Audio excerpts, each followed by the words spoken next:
on early childhood, early education, care and development. And here now comes the juicy part. I joked earlier to say Professor Ibrahim seems to just grab these awards. Professor Ibrahim won the 2017 UNISA Women in Research Award, and she was the first runner-up in the South African Women in Science Award, SAWISA, in 2018. I need to add there that she's just come out as a winner of the 2020 Women in Research. And these are accolades that I think Prof. Ibrahim brings into these conversations that we are having to drive the open distance e-learning chair discourses. Her research coheres around the theme early childhood at the margins, with special reference to policy, practice, and workforce development. She has numerous publications in national and international journals. She is the sector editor of the South African Journal of Childhood Education and serves on editorial boards of a number of international journals. She's convener of the Knowledge Generation Working Group in the Early Childhood, I don't know what AED stands for, cluster in the African Union. Can you help us there, Prof. Ibrahim? ECED. Early Childhood Education and Development. Yes, and I needed that because we needed the full in the African Union. This is a body that drives early childhood education within the African Union. So she has a foothold even on the African continent as far as her contribution to early childhood development is concerned. Professor Ibrahim is chair of mentorship in the College of Education at UNISA, and I know so because I attended one of her, I don't know if it was a workshop or a seminar, and I was part of that. I think it was the launch, the initial of that. She has secured grants from the European Union, the Department of Higher Education, and most recently from the Irish Council. She has also led a groundbreaking multi-stakeholder peers project, which changed the landscape of qualifications of birth to 4 years in South Africa. She has mentored the majority of women researchers nationally and on the continent. Outputs on her mentees appear in 3 edited volumes related to early years.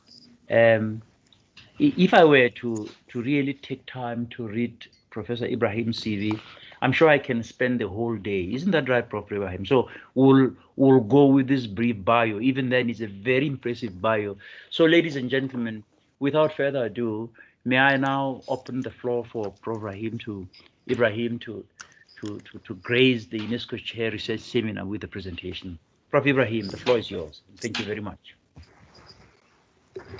Thank you very much, Prof. Letseka, for that introduction. And yes, we have been working quite closely, and I think the synergies augurs well for the kind of work that we're going to go ahead with, given the projects and what have you. But the project that I'm going to describe is a very important one in terms of workforce development in South Africa. And the things that we're doing has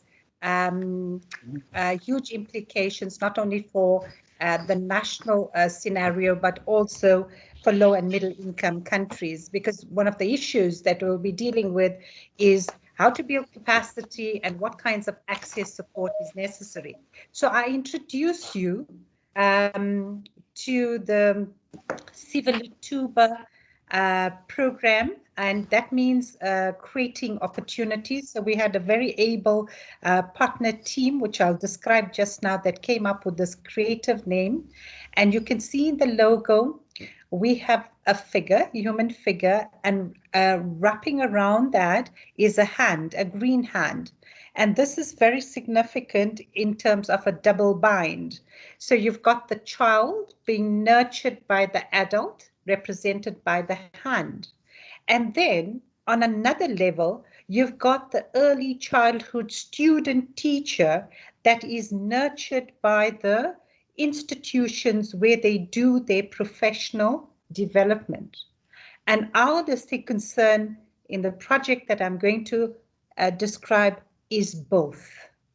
All right, so if you have well-qualified teachers that meet the kinds of quality standards, directives, priorities, then they are going to go out there and nurture young children in the best possible ways. And so that is our take. So today I'm going to present to you Sivulithuba as creating opportunities for capacity building and access in the early years. And you know that in South Africa, early childhood is birth to 9, but the particularly marginalized phase in that definition is birth to 4 years. And so this is where the pitch is. So basically, this project here is understood in terms of key drivers that actually enabled something different to happen in the space here. And I want to present to you 3 main drivers. There are others, but these are very, very important in terms of the work that we are doing. And so the first one is that if you don't do a reality check, okay, so if you don't know the situational realities of the workforce in South Africa, then it is problematic because your starting point is skewed and you won't have a sense of who you're dealing with, under what condition and what effect those conditions have. So in the workforce, we're dealing with a group of largely women, Black African women. So 99% of the workforce in the first decade of democracy was registered. Okay, and that hasn't changed much. So it still borders on majority women. And so this is a story about women and women's lives. Okay, and the realities tell us that they are and underqualified, that there is a status issue, that there are conditions issues, that there are fragmentary professional development issues, that there are career pathing issues, and training of variable quality. And so if you have a cadre of workforce that borders around vulnerability, then it is not surprising that things happen in the way they do in early childhood. The biggest lessons that have been learned in the COVID period was the decimation of the sector because of it being considered as informal. So relief packages, for example, could not be accessed, or UIF is something unfamiliar. That's because we are at the workforce for birth to 4 is at the margins. To centralize that, we had a huge range of activism, which we must still keep going. So that's the reality check, a very vulnerable sector in need of expansion into the formal professional development section. But all is not lost. We have some really good policies. Of course, the problem is the implementation. And so on the policy front, I think we're doing quite well. We now have the Mr. QECCE, which is specifically related to the educator workforce in higher education, and it was released in 2017. This policy is a game changer. It introduces early childhood care and education in the higher education sector for the first time formally. All right, so we had kind of, because it was birth to 9 in our B.Eds, we put in a bit of the preschool education and what have you. But this is preschool care and education that the policy recognizes. Then we have other policies like the National Integrated ECD, a policy released in 2015, and that is about early childhood development. Okay, so it is broader than just care and education, and it takes into account the many dimensions that need action for holistic development of children. And then the NCF is the curriculum framework, not the curriculum framework that guides early learning. And we have the Children's Act that has many amendments to it, the latest one being the amendment bill that will serve very shortly. And we also have for the educator workforce, we have all the SACWA guidelines and what have you. And then the next thing that is very important is to be evidence informed for action. And I think as the higher education sector entering the space of early childhood teacher education, we need to leverage our actions from research. And there's numerous journal articles and things like that that are now being written and are posted, for example, in the South African Journal of Childhood Education on early childhood. But one of the significant projects in the early childhood landscape was the Peace Project. And I know that my colleagues are here that participated in the Peace Project. And this project was from 2017 to 2020, and it has been really changing the landscape of early childhood in terms of qualifications and in terms of bringing the TVET college, the NGOs, and the higher education together. But that's not the only project that gave us the evidence. Another project that UNISA ran was the district-based teacher recruitment project. So we took one area and we looked at how do we populate this area with qualified foundation phase teachers.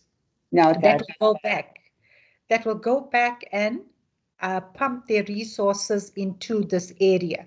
And so we have a model of district recruitment that shows how recruitment happens, how retention happens, how mentoring happens, or how coaching happens. So we do have a model that we can work on and benchmark on.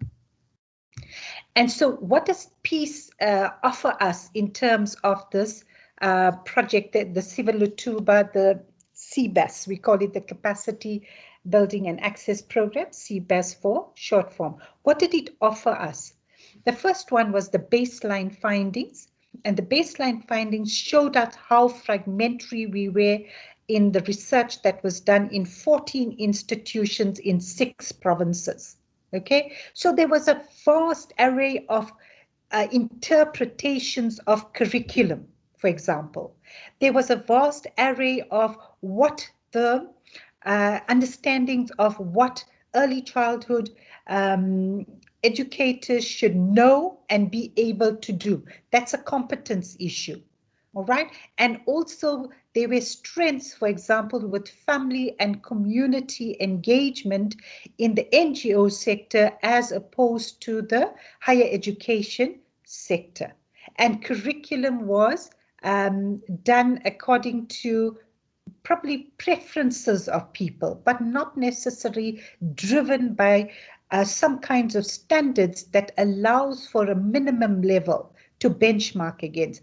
And then in the Peace Project, we said, since it is for it's such a new sector, we need a program framework to inform our work. And so 11 chapters were produced, and they are 11 working papers, and the authors are in the meeting as well.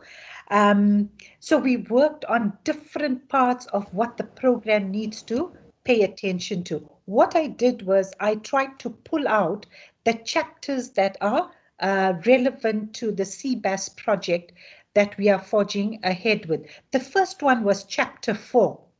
And this was the decolonization of the knowledge space. We are tired of child development of ages, stages, milestones. All right. And so when the programs don't work, we don't go and look at our conceptualization of early childhood development, children's development, but we blame the people that are doing the interventions. So basically, we are saying that let's start looking at decolonization of the knowledge through African realities, through local knowledge, through Africanization and to decoloniality. This is not to throw the baby out with the bath. Yes, you have your Piagets and your Ericksons and so forth, but this is to say that there are also other perspectives of child development, for example, from Bama Samaneng, that comes through from Robert Serpil, Michael Lamb. This is human development in context. And so even though you'll have 3-year-olds all recognizable biologically, but biology is an experience. Okay, so that is what we are concerned with, the local realities and how life is made by these children, for these children, and about them. Chapter 5, we developed with a very important concept for this project called developmental education. We are looking at the holistic development of the early childhood student teacher. So it's not just the academic performance that we are interested in. And we use this as a framing idea, as I'll explain later on. And the next one is around pedagogies, okay? And the pedagogies that we look at all support this idea of active student learning, all right? And also very inclusive in terms of what is going to happen in the learning space. And yet the other aspect is around authentic assessment. You know, and I know UNISA is now shifting to continuous assessment, and this is what we would favor for early childhood, because we believe that it is so complex. You can't have just one exam in a summative way and expect everybody to display their knowledge and their competence and their disposition. That can be done in formative tasks that cumulatively shows growth and development. So we are very excited about the possibilities around authentic assessment. And this chapter shows what authentic assessment is, and it links it to professional knowledge, professional practice, and professional mindsets. And then the last chapter that got quite a bit attention was the work integrated learning. So we're all about theory in the institution, and when they go to practice, what happens? There's a disconnect between practice and theory. And so this chapter presents different case studies, and it also presents standards for work integrated learning. And so what happens is that we're presented with an array of possibilities to design our work integrated learning. And my colleagues and I worked quite extensively on looking at the thinking teacher and so forth, which I'll introduce a little bit later on. So the project for inclusive ECE has really catalyzed a lot of thinking that led to the next level of the project that I'm going to describe. So the CBEST, the Capacity Building and Access Support Program, is mobilized through a collaboration. It is UNISA and specifically the Early Childhood Research Group in UNISA. So it's headed by myself. We have Dr. Donna Hanaway, Dr. Tembi Parla, and Dr. Mary Clasquin Johnson. With the exception of Mary Clasquin Johnson, who is in inclusive education, the other two are in the early childhood department. This is not the only members of the early childhood research group. As the project unfolds, it will grow. And you'll notice that I am really highlighting research group because this whole project is evidence-based for action. If you ask yourself why the Finnish are so successful in what they do, they don't leave things to chance, all right? They act on the evidence. And in teacher education, their teacher education programs have evolved because of the evidence that they are building. So that's the early childhood research group. But we are very blessed to have two non-governmental organizations that are, on the ball, and they keep us on our toes, and we keep them on the toes. So there is a good synergy between the university sector and the NPOs. So we have Ruby Mataung, who is an amazing woman. She's a director of a TREE, and for her, it's not just a director of TREE, but she was the mother of the policy for birth to 4 in the Department of higher education and training when she was there, and then she made a transition to the NPO. So she understands our kinds of worlds very, very well. So she's part of the project, and she represents TREE. And we are very honored also to have Midlands Community College, and Candy has been, Candy Goodlad is the director, and she has been phenomenal, and her team as well. So both the TREE and the NCC TREE teams have been phenomenal in the way in which we have been working. We come from different institutional histories, all right? And what the CBAS collaboration is doing is, it is contesting the idea that you can operate in silos. We started this in peace, and we are deepening it now with this collaboration, showing that the days of silo working are over, that the university are partners to work with, and they are not people in the ivory towers. So we are rolling up our sleeves and really working hard in terms of making the collaboration work. And then presenting a little bit more about Sivulithuba, and where it is located. At UNISA, it is located as a community engagement research project. And so we've got a community engagement division, very nicely run, very well supported, and this is our home. So what are we doing in this project here? It's a development and the implementation of a capacity building and access support program. And basically, we are interested with facilitating, developing and facilitating the fundamental professional learning in initial teacher education for ECD students from vulnerable communities in KZN. All right, because our two partners, they work in that area, but you always begin by thinking from or acting with those that are most marginalized. The advantaged sector will find their way, but the marginalized one needs support and needs to be targeted. We are paying attention to entry level. Like I said, we did a project where we paid very good attention to entry level. Okay, so we had all sorts of mechanisms and tools to look at who comes in and all of those things. Then once they are in, retaining the students, because throughput is very important. And there has been experiences where early childhood students coming from the NGOs drop along the way, or they don't get any recognition from higher education. These are the realities. And then we want them to be poised for success in the diploma in ECCE.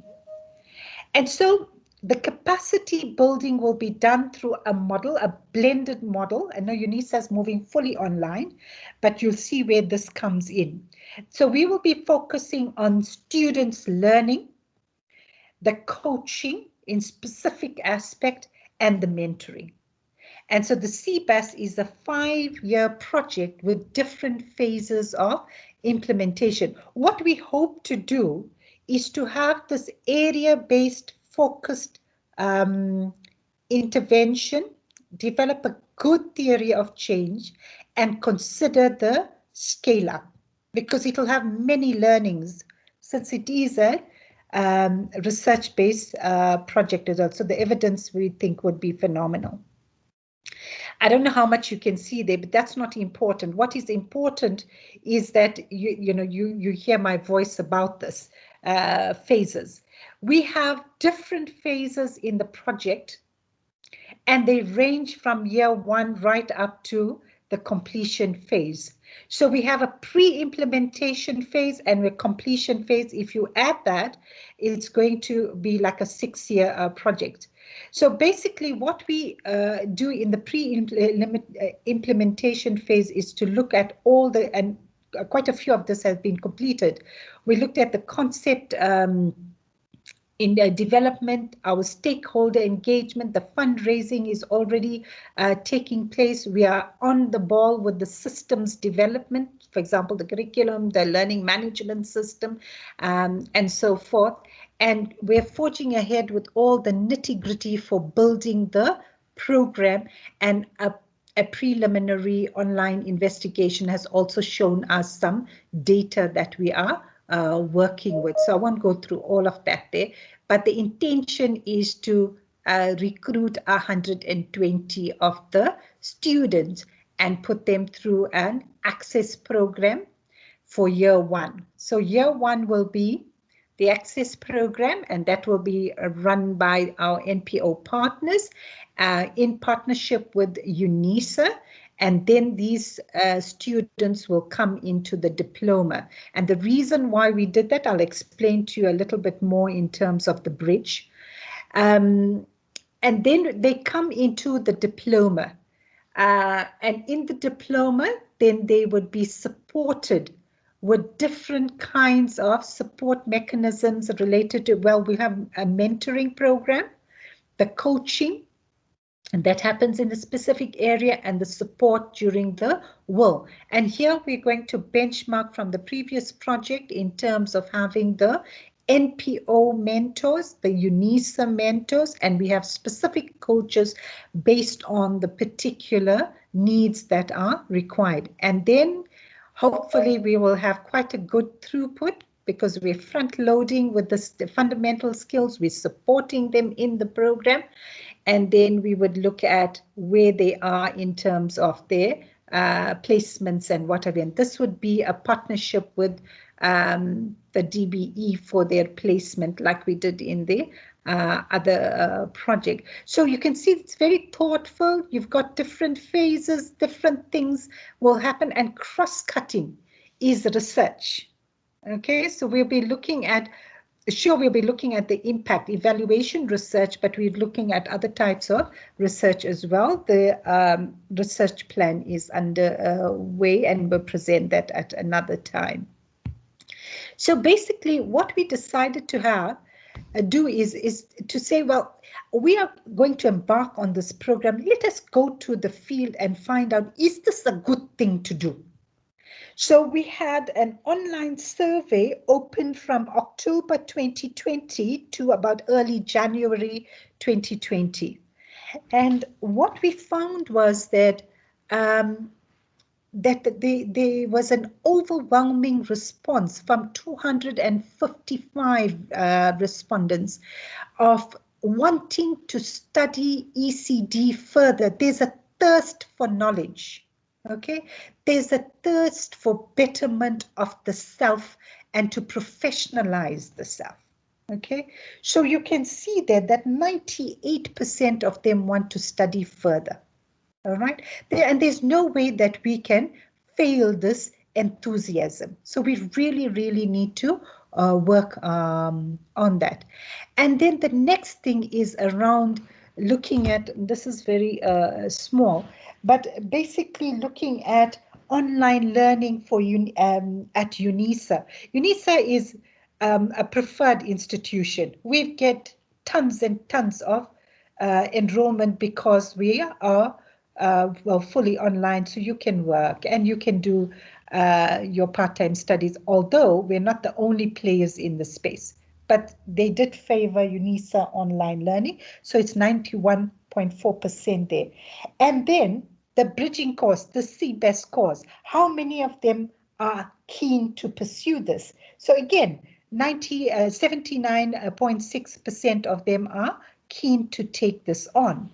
And the survey didn't end there. There were like many other things that we looked at as well, and I've just taken a slice of that.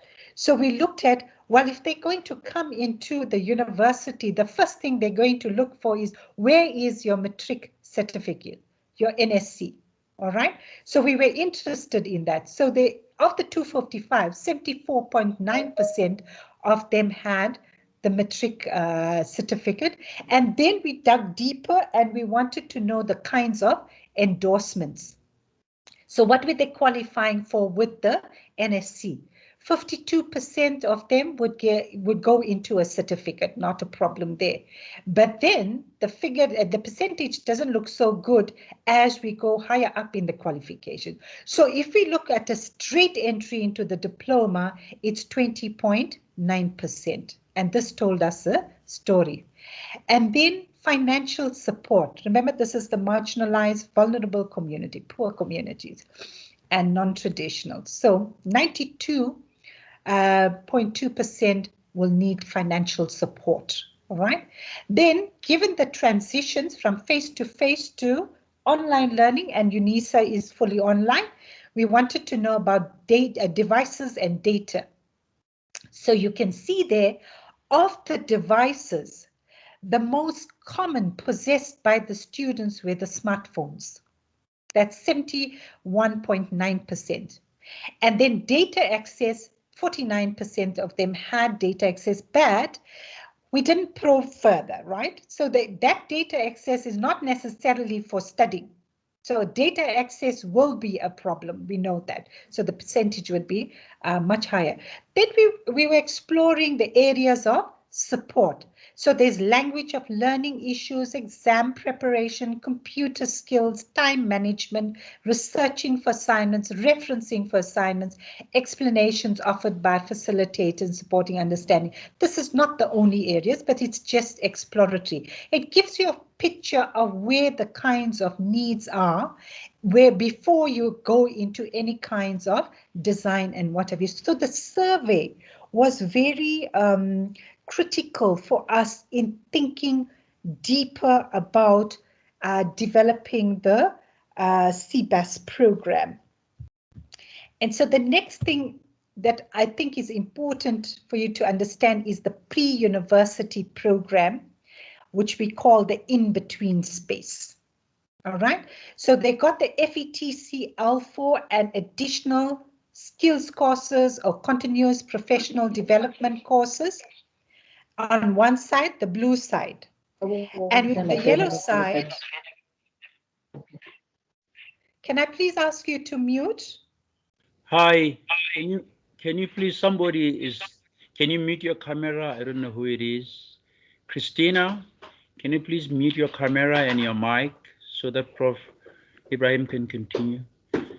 And please, colleagues, while Prof. Ibrahim is speaking, just ensure that all your mics and cameras are muted. Christina, can you please mute your camera? Okay, whilst we wait for Christina to do that, on the yellow side, you see the diploma in ECCE, and that brokers level 5 and level 6. Also on the FET side, we will get level 5s as well. So you can see that greenish space in between. Okay, now if we offer the diploma, the natural thing would be the NSCs and the FETs coming straight into the diplomas. The NSCs we don't have a problem with if they got a diploma pass, but the FETs might be problematic if they don't have their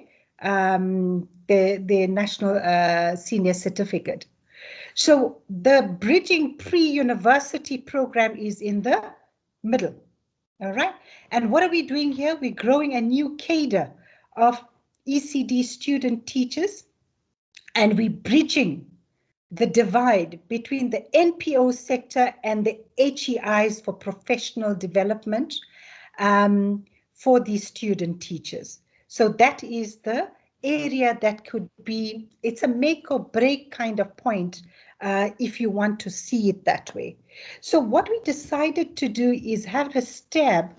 We had all this information and the experiences of both the professional development institution. We said, let's have a stab at the curriculum development. And so this is what we did. This is the initial ideas, largely driven by the NPO sector in terms of what the students need, given the kind of transitions that they would be making, and given that the policy defines fundamental learning as the basics in terms of communication, the numeracy, the academic skills, and our conception of developmental education for psychosocial support. So this is what was put together initially. So we presented, the university sector presented a little bit, the NGO sector, we had dialogues with them, they went away, they came up with something, and this was dialogue further. But I just wanted to share this with you to show you how our thinking is maturing and evolving. So we have knowledge areas, and this is not finalized. Okay, so we drew on knowledge areas from early childhood. Okay, you can see some of the things being and becoming a professional, for example, and so forth. And on the other side, we've got the integrated competencies. Okay, so we've got all the foundational learning, the digital literacies, and we're looking at all the developmental education stuff and looking at a whole lot of skills stuff and whatever. You can see skills repeated quite a few times there, and this is significant. And we considered also the preparation for the world of work. And in between, all right, the brokering is the modes. So the mode is a blended mode of delivery, distance and face-to-face. Of course, once they come, so the pre-university program would have this feature, and we would benchmark for this into the diploma, because UNISA is just fully online. So we would look at where does the face-to-face come in, and we have some ideas there. So I thought it's important to present to you what the kinds of things we did in the curriculum development. But the curriculum development had, it was a space for dialogue, and it still is, okay? And so one of the significant things that struck us is that curriculum has a particular interpretation if we presented it like that in terms of the knowledge areas and the integrated competencies. So what it presented as is curriculum as a tight plan for skills development. And for us, this was problematic. Okay, so as Grundy puts it, the curriculum is not simply a set of plans to be implemented, but rather it is constructed through an active process in which planning, acting, evaluating are all reciprocally related and integrated.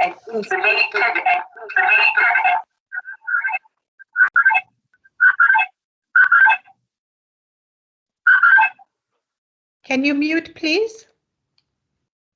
Okay, so basically that was the problem. We had the skills on very, very strong, and we had this whole thing about curriculum as something else that needs to be done.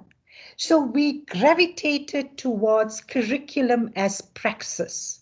And those that are in the transformative pedagogy project in early childhood and in the peace project will identify with what I am saying.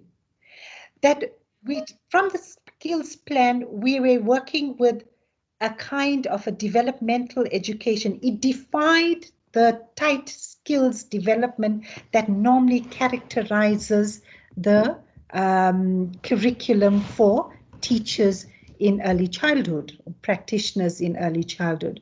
So we were shifting to the praxis mode for developmental education. And so Grundy's work is very important, and Formicino for early childhood. Their work is very important, and they draw on Paulo Freire's work on pedagogy of the oppressed. And remember, we're dealing with the most marginalized, okay, in the disadvantaged context. We don't want through our curriculum and our activities in this curriculum and our pedagogy to further marginalize them. So our focus here is now, this is where the team is moving towards. The focus is on human well-being and the emancipation of the human spirit. All right. And at its very, very core, we are looking at early childhood student teachers as having agency. Okay. So they are the knowledge constructors. You can't do to them teacher education. All right, that's a top-down model, an expert novice. We have to disrupt that model in teacher education. And so we have to make learning the focus of attention instead of transmissive teaching. Okay, so knowledge generation is more important than the dominance of knowledge transmission. So you can't just put a PowerPoint there and say, this is the knowledge in block, and you go and then imbibe this knowledge here. Or there's a lovely video of how you must set up your learning centers, and then you expect the student to go and set it up just like that. That is transmission of knowledge. What is devalued there is that you do not respect the fact that someone comes with prior experience and you need to connect with that experience to co-construct what is happening. And we're going to have a face-to-face platform, no problem there. We can co-construct quite easily. We watch gestures, we watch movements, emotions, all of that. But how do you do it in a digital platform where there's a strong online presence? Okay, these are questions that are being raised as we go along. So we need to look at the curriculum in terms of content. It's in inverted commas because the content that we prescribe, that what you saw in terms of the knowledge areas and what have you, those will be destabilized, expanded, and so forth by the experiences that the early childhood student teachers will bring. So content is still important, and outcomes for what? For the encounter between the student teachers and their facilitators, the student teachers and their peers, the student teachers and their the children that they will meet, the community context and so forth. So we are talking more about encounters, all right? Encounters of dialogue and co-creation. And then the research that we plan, it would look at the context of content and outcomes in a dynamic interaction. So in the years program, we'll be quite often at the professional development session, and we are going to have a prototype released sometimes this month of how we would interpret. So we'd look at the curriculum bit and we look at, well, if you're in the online platform, what does it actually look like? And all the cross-cutting issues that I'll share with you just now in terms of our conception of a particular type of teacher must be visible in what we want to do. So it's quite a bit of work when you shift from curriculum as plan to curriculum as praxis, but it is necessary, right? If we have to move forward in early childhood. And so the praxis, we believe, is enabled through the thinking teacher. The thinking teacher is the opposite to the technical teacher. The technical teacher is given lesson plans. We know that happens in grade R, the workbooks and what have you, the teacher guide. They take that and holistically go and implement. It's got very little to do with the needs of the children. It's got everything to do with curriculum coverage and outcomes. And the most important part, the child and how they're experiencing it, that gets sidelined. It gets attention, but it only gets attention in terms of how it fits into the curriculum. So we are destabilizing the sector through saying we would like to see the thinking teacher framed from this curriculum as practice, from knowledge as construction. Knowledge is not transmission. Knowledge is construction. We're valuing the early childhood practitioners, student teachers as people, and we need a humanizing pedagogy. So what is the thinking teacher? The thinking teacher is intentional, not technical tick boxing. All right, and we must demand intentionality from our students. Okay, they must work with the purpose and the goal in their mind. They must know what they're doing. They must know which documents frame what they're doing. They must know which realities frame what they are doing. They must be critical thinkers. Okay, don't just say, oh, this was given in the lectures, it'll happen just like this. All right, so they need to have a questioning attitude. And you'll see all the things that are important there are linked to the cognitive stretch we normally desire using Bloom's taxonomy, for example. Then we need reflection, right? A reflective person that thinks, because early childhood practice is very complex. All right. And if you don't think about what you're doing, you're really, really at a loss. And remember that we are preparing teachers for uncertainty. I cannot give you a block and say tomorrow it's going to be like that. The technology is advancing so quickly. The COVID-19 has changed lives so rapidly. So how do you educate teachers for uncertainty? One of the answers is you focus on the critical capacities. And we believe that those capacities lie in the conceptual framework of the thinking teacher. And then the other one, there is no one size fits all when you are educating the educator workforce in early childhood. It has to be contextually responsive. All right. So if this is not a thinking teacher, and they're not thinking about their particular context, how are they going to mete out practice? And we have some very not so good, practices taking place there, out there. But we have resiliences as well. We've got some beautiful practices where little is there in terms of the resources, but the quality of what is happening relative to that is good enough, and it is making a difference in children's lives.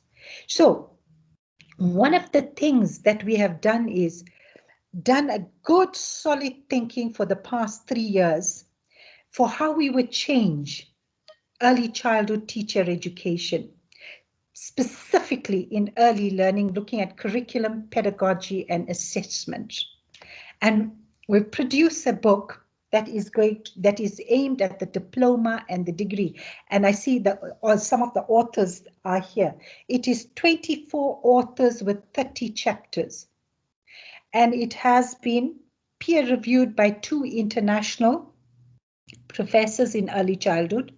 And the foreword is written by Prof. Jonathan Jansen, who is an education icon in South Africa, and we wanted early childhood to be inserted into that. And we have a foreword also by Dr. Lynette Okingo, who's the director of the African Early Childhood Network and has a good foothold of the continent. Because we are transforming teacher education or for the educator workforce, not just in South Africa, but for the continent, and reaching out to low and middle income countries, because the realities are so similar as much as they are different. So this book, we believe, is going to be a game changer in terms of how we're going to prepare the teachers. And in the CPAS project, what we did and this is deepening as we go along, what is happening in the diploma now, we're busy with the materials development and so forth, is filtering down to the NPOs in terms of what they are doing in the curriculum development. So we're aiming at somewhat of a seamless transition for the practitioners. And so we have to have, if we've got a theory, we have to have a methodology. Now, action learning is both a theory and a methodology. It's similar to action research, but it's not the same thing. So what we've decided to do is, since the partners were collaborating and we pinned it down and named it. So in our last meeting, we had a discussion on the action learning. And so if you want a thinking teacher, your teacher educators have to be thinking teacher educators. Your researchers have to be insightful about this knowledge space here. So a questioning attitude, and so we didn't want this CBAS program to just border on acquisitions of knowledge or program knowledge. So knowledge construction is taken to the heart, and action is taken to the heart, and real life problem solving. So you see in the cycle there, powerful questions, active listening, sharing. These are the processes that guide us when we dialogue as the team. All right. And it's been happening loosely, but we pinned it down here. And our powerful question at this stage of the project is, how do we develop a curriculum that meets the demands of the fundamental professional learning premised on curriculum as praxis for the ECD student teachers in South Africa? And we're doing a microcosm of that through the partnership of the NPOs and the university in unpacking that. So that brings me to the whole trajectory we have traveled thus far in the CBAS project. And I'm going to end by saying to you that this is a very complex project, and we know that it is tough. Someone has to do it, and we've decided to be brave enough to do this. And so Martin Luther King Jr. says, if you can't fly, then run. Then if you can't run, then walk. And if you can't walk, crawl. But whatever you do, you have to keep moving forward. So the time is ripe to move forward. And I think that with the support that we've been getting thus far, and more support that is coming, the direction for the professional development of the ECD workforce is forward. And with that, I thank you. Well, Prof. Ibrahim, what can I say? Thank you very much. Somebody has to say this. You are a star. You know, we have the star in our midst. And as your fellow UNESCO chair, I'll tell you directly that today you demonstrated unequivocally your star credentials, and for that, I really want to humble the UNESCO chair on ODL to your presence and say thank you. I still have to go and give you the vote of thanks at the end, but this is important that I say it right now. Colleagues, we are blessed today. Really, there's 52 of us who are in attendance today, and this, I think, bears testimony to the critical work that Prof. Ibrahim and the team are doing. I noticed familiar faces in one of the slides, Dr. Hanaway, and these are people that I used to, you know, we used to pass each other on the 7th floor of the then Theo van Veek, now Radipere building. I also saw the face of a familiar person, Dr. Pala. These are all, I remember Dr. Pala when she was knuckling down with a PhD, and I kept reminding her, it's doable. You are going to do it. And I'm glad when she graduated, I was the first one to say, you see, it's done. So, Prof. Ibrahim, you are surrounded by a wonderful team. I also recognize the partners that you are working with outside UNISA. I want to take this moment to acknowledge and recognize the guests. You're not going to believe it. We have close to 20 guests. These are people who are outside UNISA who are in attendance today. Let me be quick. Rebecca Wakeford, you're recognized. Amanda Vatrmeyer, Candy Cleopatra. Oh, and Professor Karen Ferreira Meyer, all the way from Eswatini, Mbabane.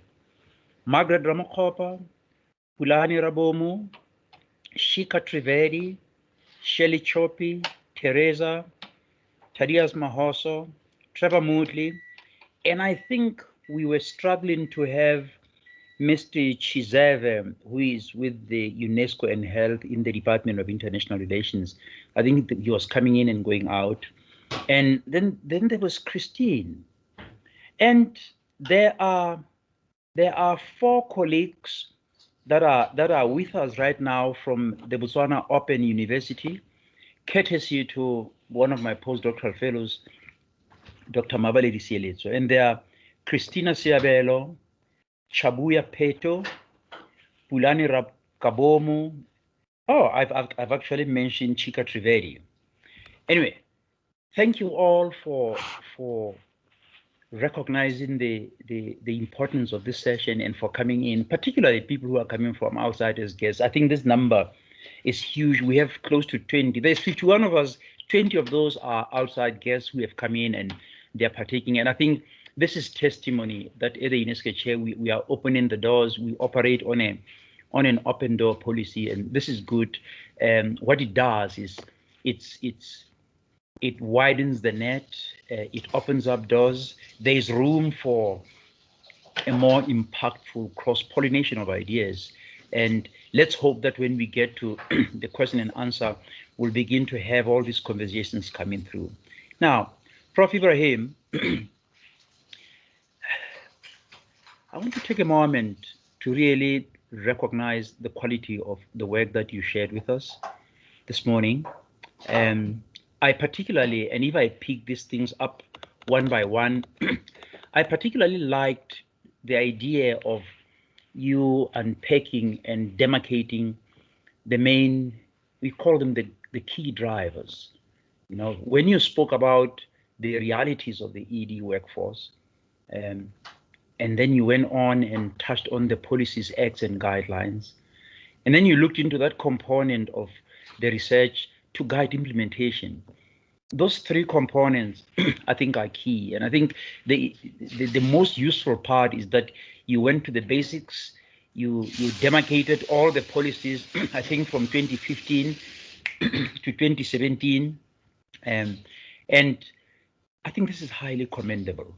I also very much was impressed by your remarks on the peers 2017-2020, the chapters that you demarcated there. I worked at the HSRC, and I remember in 2006 we did a study on the Southern African education system, and I was charged with driving the process, the part of that project on early childhood development. I think I subsequently published that paper in Commonwealth Youth and Development.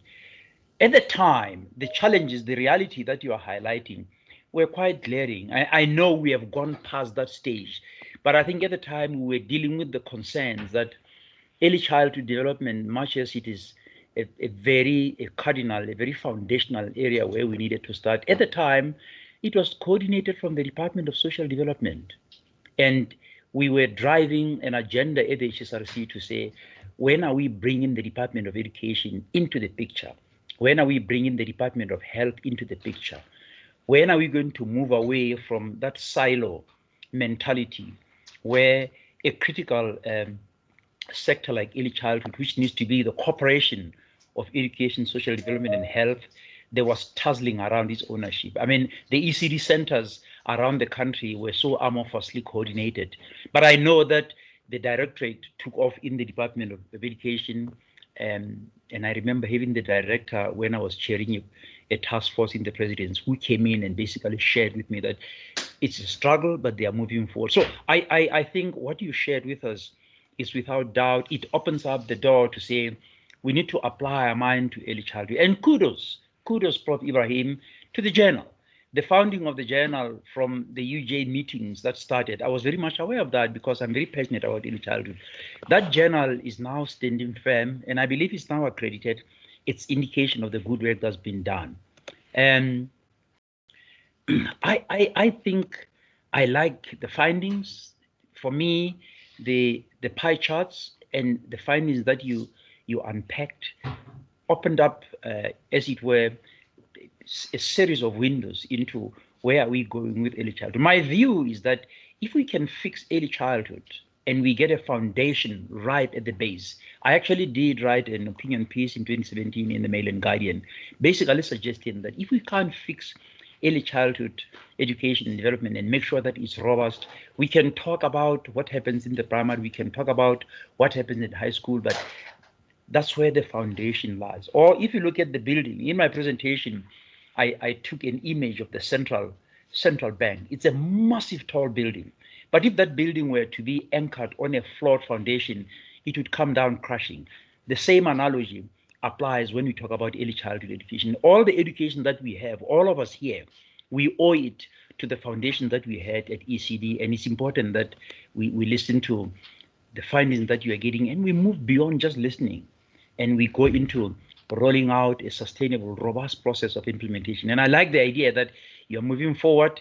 You have touched base, for example, on the pre-university program, the in-between space. I like the idea that you brought out the whole diploma in ECC and the 4 levels. That's the way to go. I mean, the view that you shared with us, particularly with the curriculum development, if we get that right, that that slide on curriculum development, the whole initial ideas, for me, sets the stage for where ECD is going. And I think you are doing an amazing work with your team. And it's important that from where I stand, I acknowledge that and recognize clearly. I'm bowled over, Prof. Ibrahim, by the book, Curriculum, Pedagogy, and Assessment, the Handbook on Early Childhood Education in South Africa. That's another kudos on the work that you guys are doing. The 4 key issues that you reflect pertaining to that book are also of critical importance. The fact that the ECD teacher should be a thinking teacher who goes about their work with a certain sense of purpose and intentionality. I think that's quite critical. But you also raised something else. I mean, I remember when I studied for my master's at Wits in the 1980s, we grappled with this term about reflexivity, and we were working on the work of Jacques Derrida. And it's important that we bring this philosophical linchpin into our discussions and get all these young and emerging scholars to develop a foresight into the notions like reflexivity, like deconstruction. We are deconstructing the outmoded ways of doing things because we want to move early childhood and education on a broader scale forward. But the last point of an ECD teacher being contextually responsive, that's someone who knows how to put things together to make it workable in a context for themselves, for the children, for their peers, and for the families, and I would add to that even for the community at large. That book is a milestone, and I hope it can be made available. I know Pearson is for-profit company, but I hope, especially in the advent of having Professor Mpine Magwe as the Commonwealth Chair of Open Educational Resources, I hope we can find a way in which we can make that book and push it into the open access platform. It needs to be read, it needs to be disseminated. The ideas there need to be engaged with on a high level critical platform. I think I'm bowled over. I'm also fascinated by the methodology that your team has adopted, the open learning methodology with all those 6 pillars that surround that. It's very innovative, and I think you have done me proud as a fellow UNESCO chair. I couldn't be more proud. Believe in me, I'm humbled. I'm overwhelmed. I think you and I need to have further conversations on expanding this partnership. We are the 2 UNESCO chairholders in the College of Education, and I've invited you twice. I need to come into your sessions, and this is really, I don't know, I'm lost for words. So thank you very much for your presentation. I'm a lover of this man who came out and became popular globally when he told the world that I have a dream. Today you move beyond the dream, and you took that quotation that basically urges us to keep moving forward. I think it's Lao Tzu in China who says, it's not about the falling, but it's how you rise every time you fall. If you take that quotation and you link it with this one that you have from Martin Luther King, they all speak to the same initiative. If you can't walk, then crawl. If you can't crawl, then walk. If you can't, whatever, but keep on moving. It's like when you fall, don't dwell on the falling, rise and move forward. And I think with those short summary, I'm very grateful, and thank you for making this presentation of the UNESCO chair such a masterpiece. With that, I want to now open the floor and invite people for comments. Can you then, Prof. Ibrahim, stop sharing so that we can have everyone in? Or was it Musa or Dumi who was sharing the screen? Thank you. Trevor Moodley, can you mute your camera?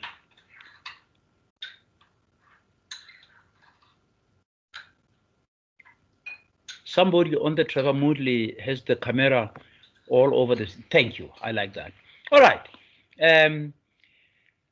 Can I now open the session for question and answer? And may I start by saying the UNESCO Chair Prize is held with this simple philosophy that after the presenter, we invite people to have a conversation.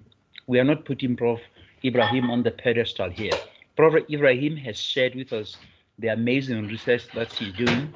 I need to hear people who will comment, who will suggest. Yes, I need people who will have questions to put forward, but we treat the aftermath of the presenter's presentation as a platform, a forum, and an opportunity for us to have conversations about these topical issues. With that, I open the floor for comments, questions, and suggestions. So I'll take rounds of, Prof. Ibrahim, I'll make it easier. Let me take rounds of 3 so that I don't bloat your agenda with so many questions. So I'll take rounds of 3 and then we'll move from there, and then we'll allow Prof. Ibrahim to respond. Frida, you are recognized as the first. I see your hand is up. Frida Kanya, if I pronounce it well. Can I have more hands?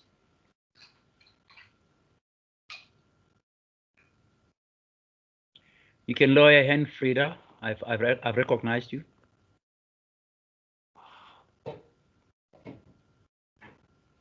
Dr. Bypath, I think. Aye. Dr. Bypath's hands is up.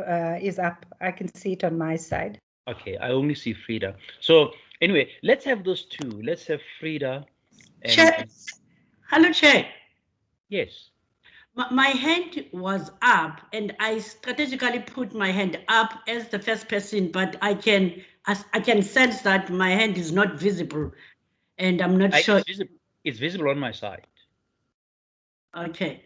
Yeah. I wanted to speak before everybody else. I'm sorry if I'm taking over your session, but I wanted to speak before everybody else. Is that Frida? No, it's Ruby. Okay, I'll allow that. We can change the order. Frida will speak after you. Go ahead. I think because I can overtake Frida because she's my colleague. Thank you, Chair. This is Ruby, and I feel I would not have done justice if I do not express the excitement of this platform. But okay, sorry, I'm Ruby Mutaung, and I'm the Executive Director for Training and Resource in Early Education.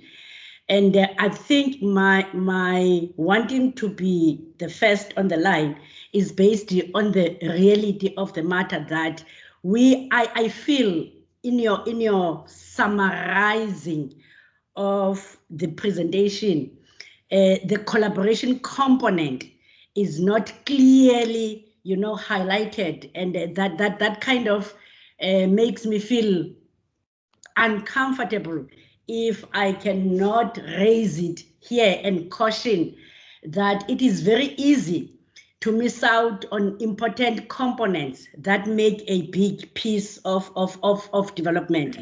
And the process here is inclusive of 3 stakeholders, very key stakeholders. And in fact, it is driven by the 3 stakeholders led by the 2 NGOs that were mentioned.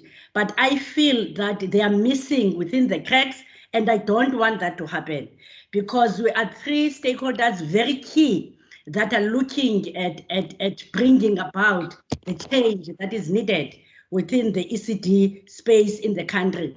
And quite a number of projects happen. And I want to say this, and I'm cautioning myself, with due respect, that I don't want this to end up as the university, as we label them. I'm talking from an NGO space, as we label them, that they can easily, suppress the NGO space. And I want to categorically raise that to say this is a project that is led by 3 stakeholders, that is Training and Resource in Education, Midlands College, and UNISA as a university. That I want to be highlighted, and I want the 2 stakeholders to be highly recognized in this process because they are the leading, component of this project.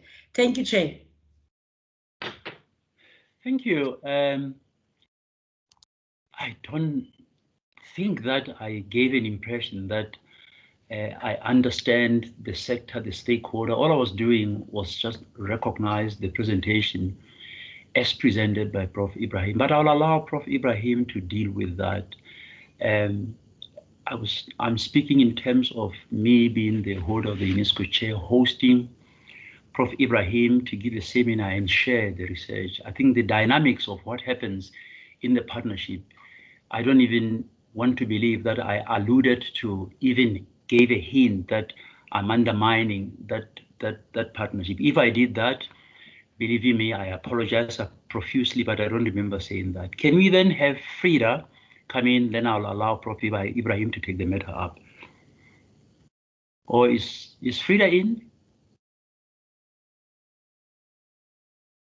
No, Prof. Ibrahim, can you deal with this matter? I feel a bit shaken where I am. Thank you. Okay, let me just take over here. I think that Prof. Letseka is right. He's been responding from a UNESCO chair perspective, and so his comments must be seen within that context.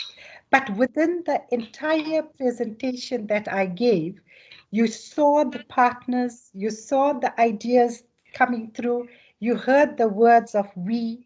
This is not UNISA. This is a collaboration between, like Ruby said, between the three organizations. And it is a space that is opened up and it is engaging because the partners bring wealth, different kinds of wealth to the space that we are engaging with. And so I think that must be punctuated, emphasized, and it must be respected for what it is.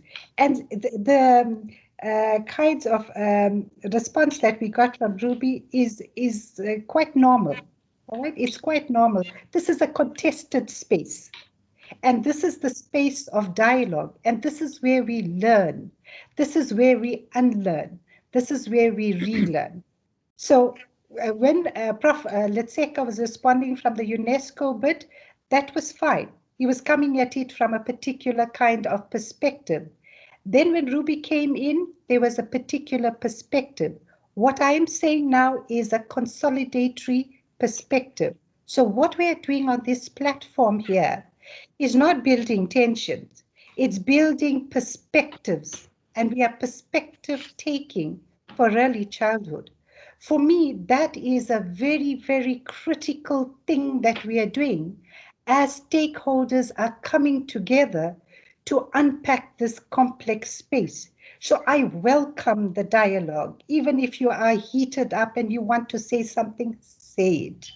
We are here to make sure that as we move forward, there are more voices that are heard. And true to the word, what is happening now is precisely what happens in praxis. Okay, so we are about emancipation and a liberation of the human spirit. That if we can't share our critical thinking on issues that we are feeling marginalized about, then we really shouldn't be on a platform like this. So for me, it is an absolute positive as to what has happened.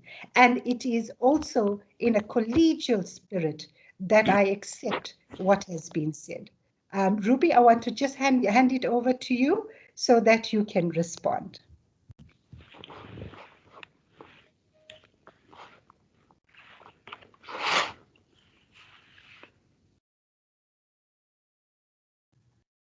Go ahead, Ruby. Is Ruby in the house?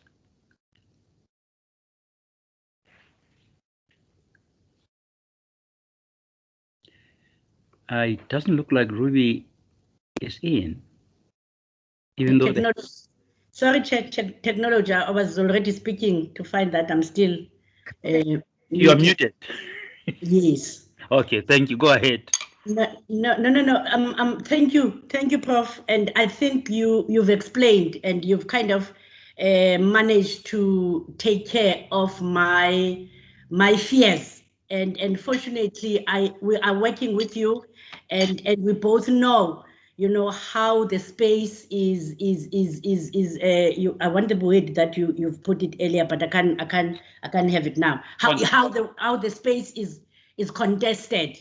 And we started a very beautiful, you know, a process that is looking at changing, you know, the misconceptions that are in the space. And I don't want us to miss that then. That is why I was raising, you know, this point, and I'm glad that the chair allowed me to be the first person to speak, because I wanted to lay my fears so that I am comfortable to continue and being able to conceptualize the goodness in this process. Thank you so much. All right, thank you very much. It was a follow-up. And thanks, Professor Ibrahim.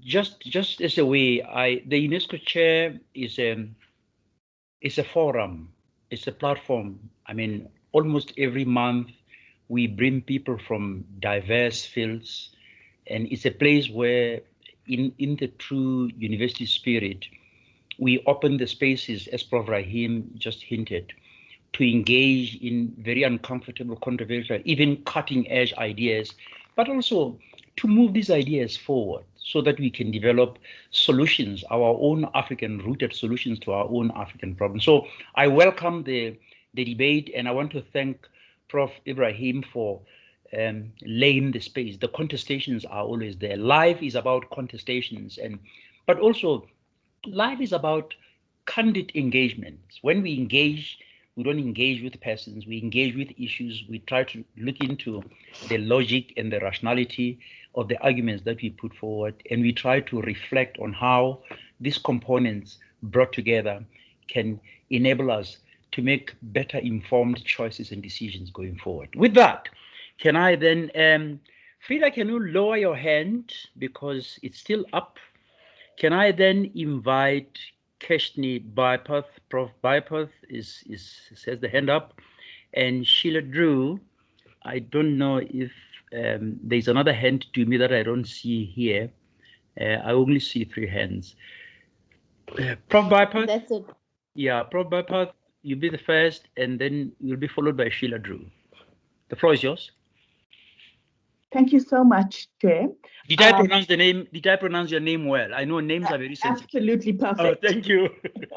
Okay, but I think I must say that you know, Hasina's presentation was so excellent, and I don't blame you for you know, saying UNESCO chair, yay. But I do understand the contestations in the field. So thanks to Ruby for coming in. I've also been working in peace, so I fully understand that people need to lay their playing fields out first before they begin. However, you know, Hasina, once again, this masterpiece of your presentation was just too good for me. And you know that we are trying to get our program up and running next year. So I was very eager about something that you mentioned in a slide called knowledge areas. So in your knowledge areas slide, you mentioned something about gender.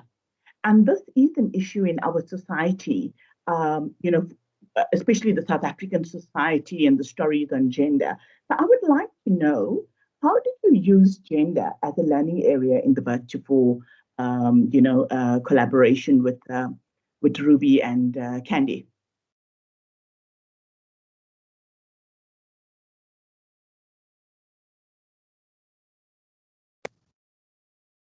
Shall I respond now, Prof. Litseka?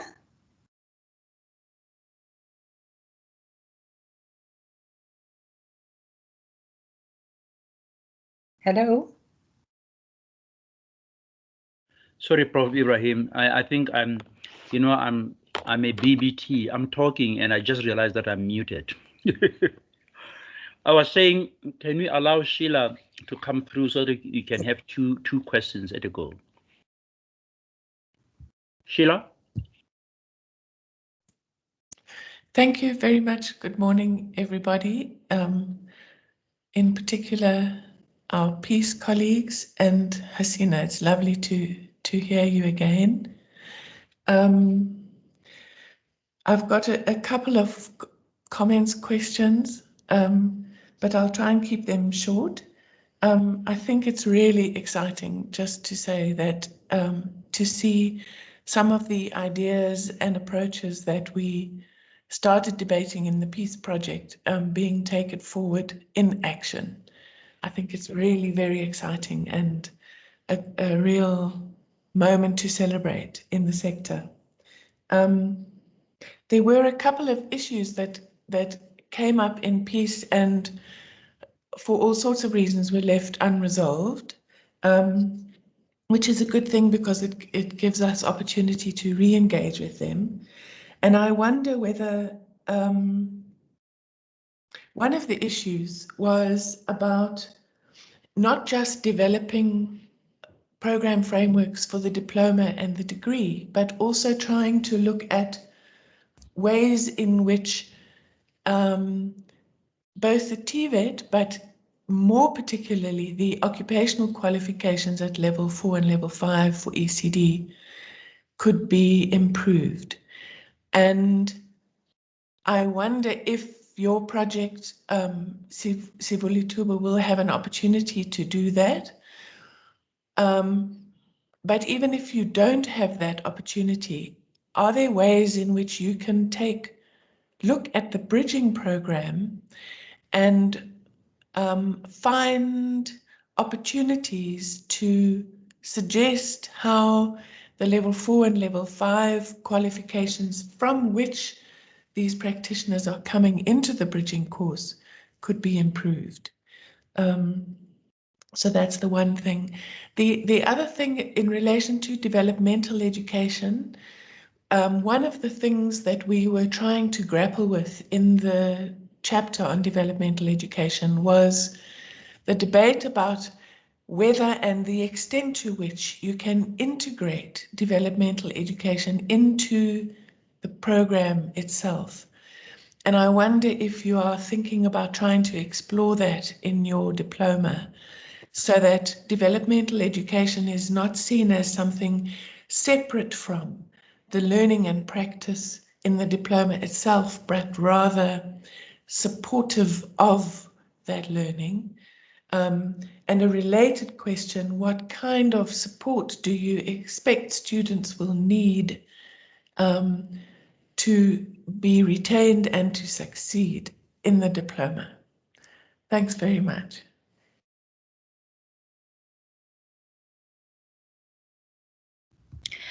Thank you very much, Keshni and Sheila, for your questions.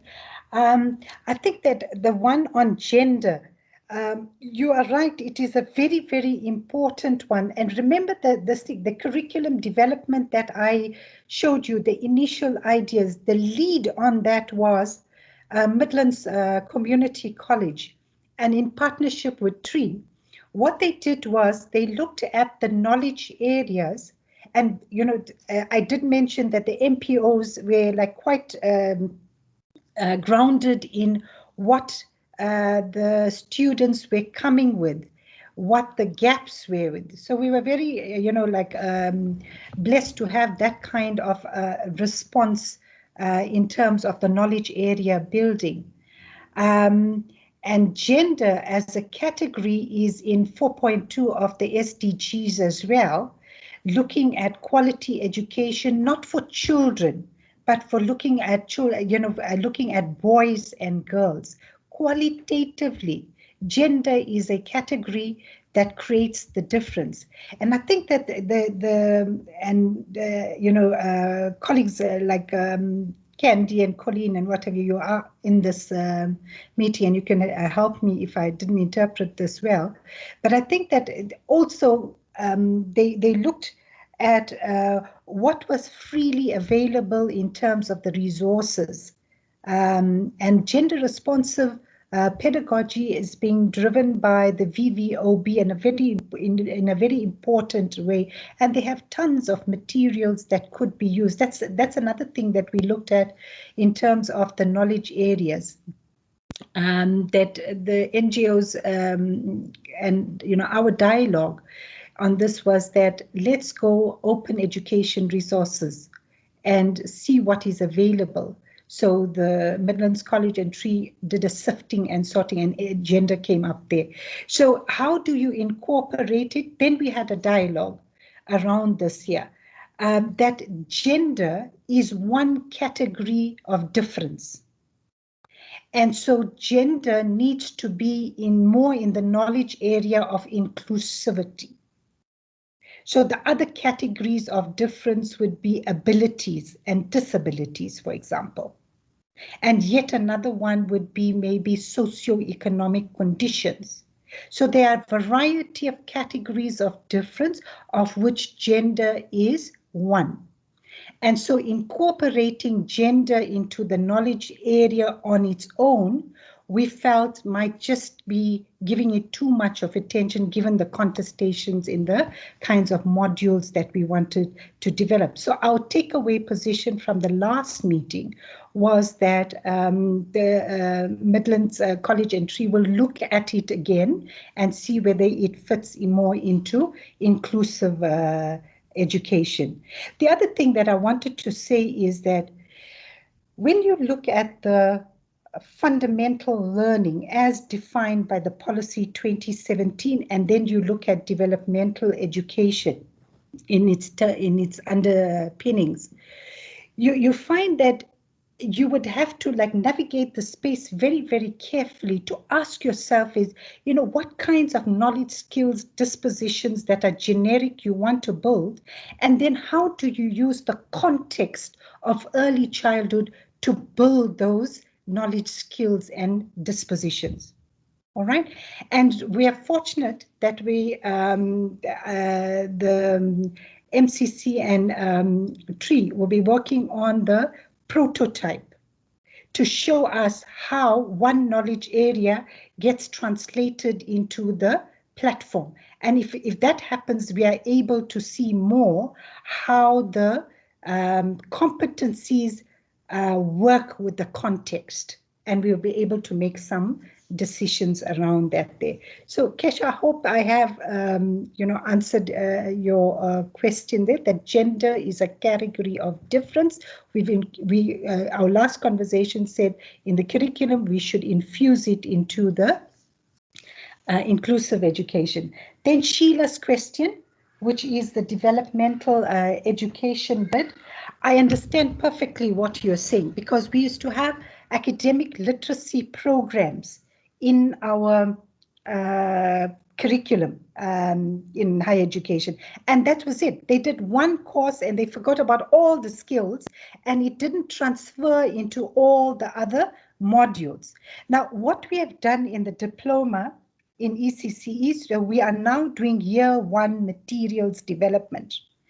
And I personally took responsibility for designing the key drivers in partnership with our teaching and learning unit to ensure that these generic skills, like for example, that are brought about by the thinking teacher, are infused into every module.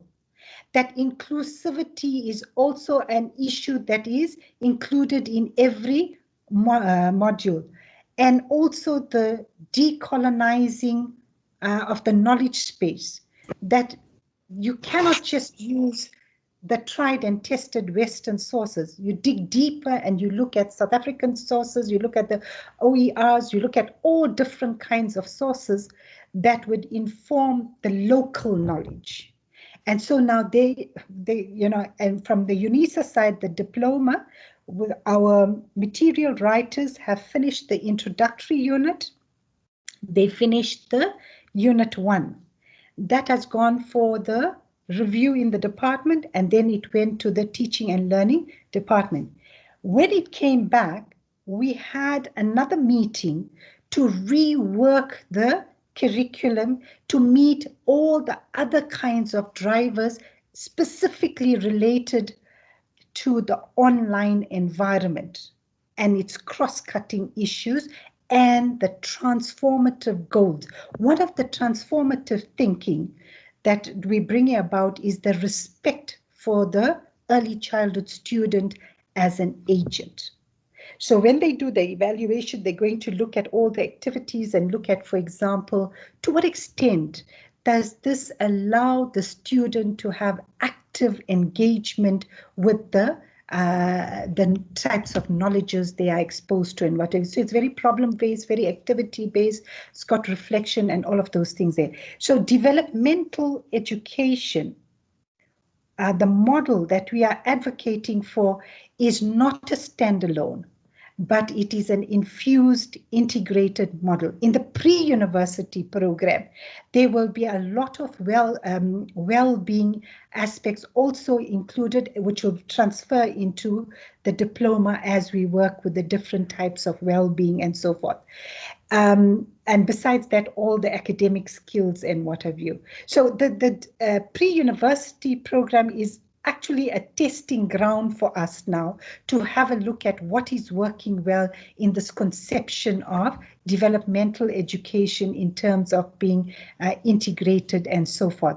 I think it's going to challenge us in terms of which skills get developed where and how. So we'd have to do some kind of an audit there. And I hope that answers your question.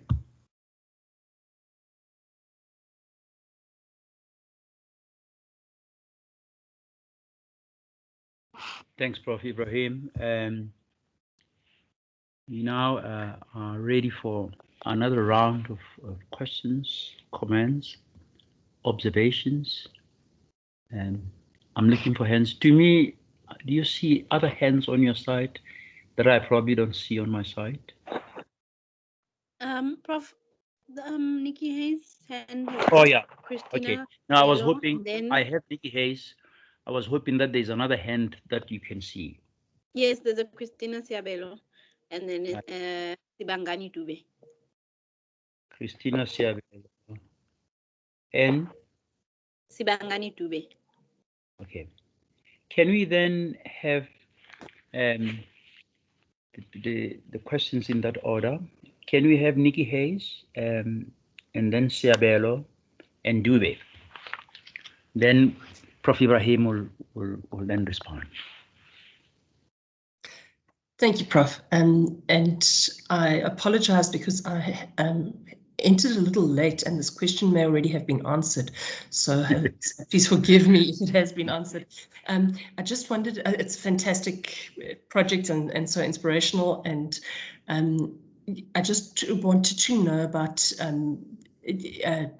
articulation with bachelor's courses and if that was part of the plan. Thanks. All right. Siabelo. Very much, Chair.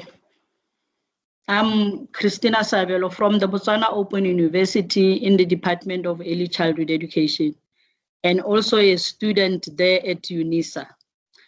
I would just make a very short comment to say, I'm so excited to have attended this wonderful presentation and would want to say it is an eye-opener to most of us, more especially in our department, as ECE is meant to give a better foundation to our children. I liked where she explained about the curriculum as praxis, as she outlined very important points. I believe this would help us a lot when drawing our curriculum because we are just about to start a preschool for our institution and we have to draw the curriculum.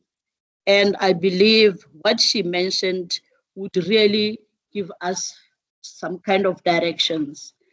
And as she presented, I began to reflect on the curriculum that we have in our preschools or that we are currently using to say, maybe we need to revisit to check whether it really motivates teachers to be critical thinkers. Thank you very much. Then can we have Sibangani Dube? Thanks, Prof. Can you hear me, Prof? I can hear you loud and clear, Papa. Okay, thank you, Prof. My name is Sibangani Dube, and I'm joining you from Namibia this morning. I'm pretty much excited and very much in love with the concept of early childhood development, and vis-a-vis this concept that the first 1,000 days of a child are very important in the success of a child. And that science has proven that grade 4 results are equal to grade 12 results. But also in view of this, I think I missed the presentation because I was struggling to join. But in view of this, I would have really, I would advocate for a model which really looks at early childhood development from a grassroots level to say what kind of models can we develop that really talks to issues at grassroots level without putting early childhood within the school system, but leaving it to the ownership of the community, but also making sure that there's quality in what happens at community level. Thank you. Wow. Prof. Ibrahim, I'll give you an opportunity to respond, but I needed to draw your attention and highlight a few things. I'm glad that Sibangani just spoke from Namibia, because the UNESCO chair already has a very wonderful collaborative partnership with NAMCOL. And you'll recall that I once linked you with Dr. Harold Murangi, the director, to start joint work there. But I'm also excited that Christina Siabelo also chipped in from the Botswana Open University. In January 2020, I took my team, Tumelo Mtahu, my secretary, and Dr. Mabaledi Sielezo, who actually comes from the Botswana Open University, and we were able to forge a mutually beneficial collaborative partnership with the Botswana Open University. We were guests of the Vice Chancellor, Dr. Tau, and the Vice Principal of Student Activity, Professor Frank Youngman. I think I needed to take these comments that are coming from both Namibia and Bo as it were windows to further collaboration. The UNESCO Chair on Open Distance Learning is already doing work with NAMCOL and with Bo, and I would like to see a scenario where the team led by Ausi Christina in Botswana, we can begin to work on a more Southern African, broader, expanding the partnerships and enriching these conversations that are taking place. Over to you. Thank you very much, Prof. Letseka. And yes, partnerships are the way to go. I think if we're really going to make a dent on the continent, the Southern African partnerships are really very important. And I also want to take this opportunity of welcoming Botswana, Namibia, and I see Seychelles is also in the presentation, the director from the Early Childhood Center, Shelley Choppy. Welcome to you too. So it's great that we're having people that are coming from across the continent to, you know, and this is just starting off. Do also recognize Eswatini. We have Professor Ferreira Mayers in the house from Eswatini. Thank you. Yes, I'm coming to say, and to all those that I have left out, we are most welcome. I think that the fact that you are here shows that it is an important space and that we need many minds. And I know in our collaboration meeting, we said the meeting of the minds. We really have to have this meeting of the minds on a broader scale. Let me just answer the questions that were put forth. The one by Nikki Hayes. Now, the diploma is recognized for articulation into the B.Ed. All right. So from the UNISA side, we looked at, and I think the other distinct partners, I mean, universities as well. These universities also looked at where would there be a greatest need. And that gave them an understanding of whether they should pitch for diploma, degree, or diploma and degree.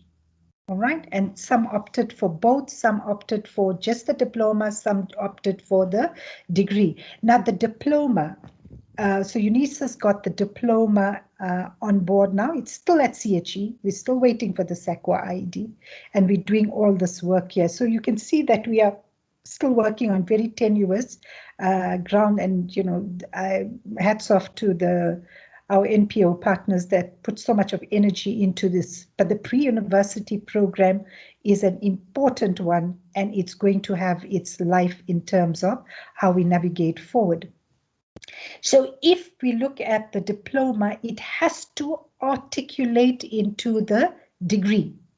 And some universities have done that. I think there's one university that has explored that, taking the diploma into the degree. There's about 180 credits that they get, and they can take these credits into the degree. The problem there is the number of years that it will take this practitioner to complete, or this to become the educator. Mm. And within the degree, there isn't an early exit point. So that is something we still have to deal with. And I know that Nasima Sheikh runs the grade R in diploma, a diploma in CPUT, and she will tell us some stories about how long it takes the students to complete the diploma. And so we are opening up the debates around qualifications, not just for early childhood, but in the new space. The new space looks at the concept of micro-credentialing. You've heard this, where your courses are freely available, but if you want it assessed and accredited, and they are short courses, I see now they're coming up with 8-week courses, 12-week courses, and you can accumulate all this and then present it to your employer for employment. We're not there yet. We're still here in the qualifications bit and so forth. All right. So yes, there is articulation, but within the constraints of having this long program going on and on. And I think Nikki, if it's the same Nikki Hayes from Rhodes, yes, you'll know the model. Yes, the Rhodes model that was used. So this is kind of similar to that. And then to Christina, I think I saw mostly commentary in terms of how what I'm saying is alluding to how curriculum is developed. We are all in this trap of having the technical aspects of curriculum done, all right? And in our initial conceptualization, the partners looked at the curriculum, and true to the word, we were worried about the skills.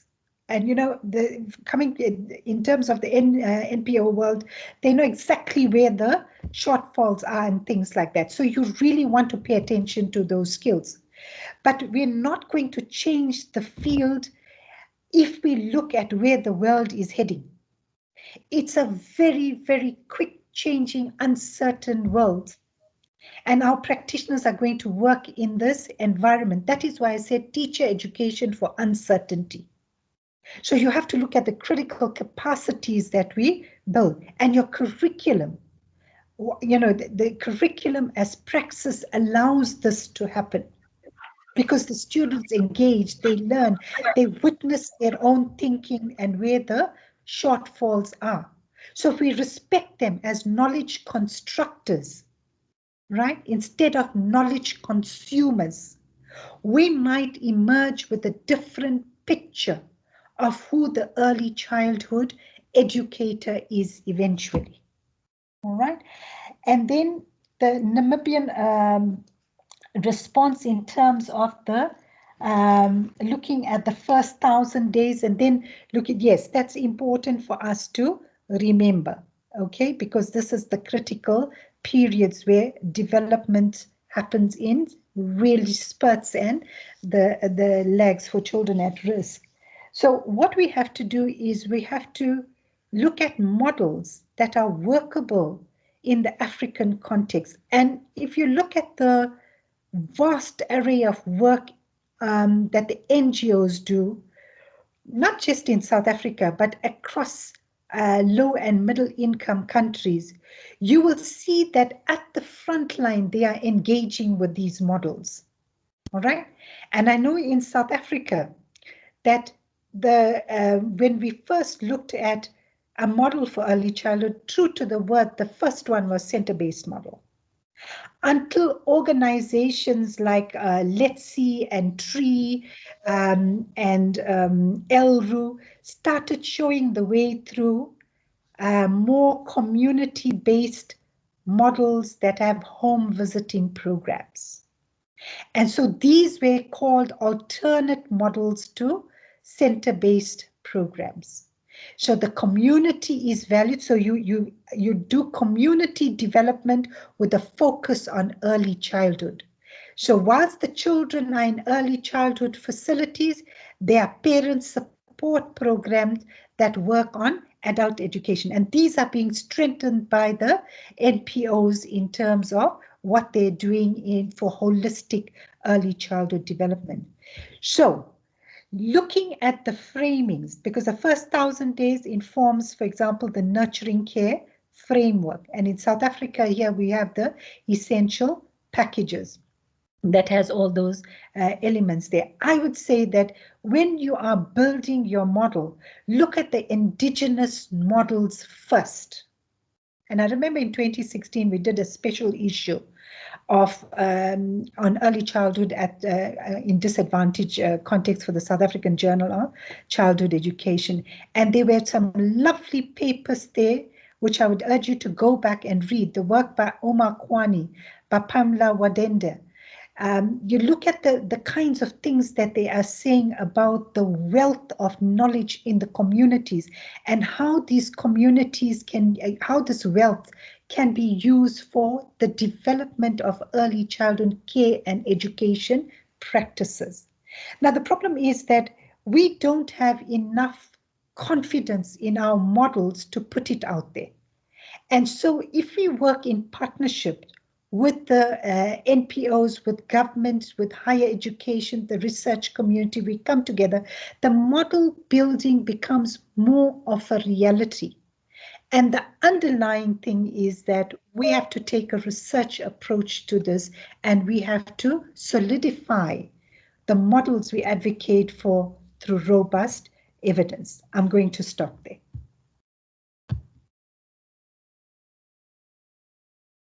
Right. Do you see other hands on your sides? I think we welcome more comments, more observations, more questions. No? Two hands.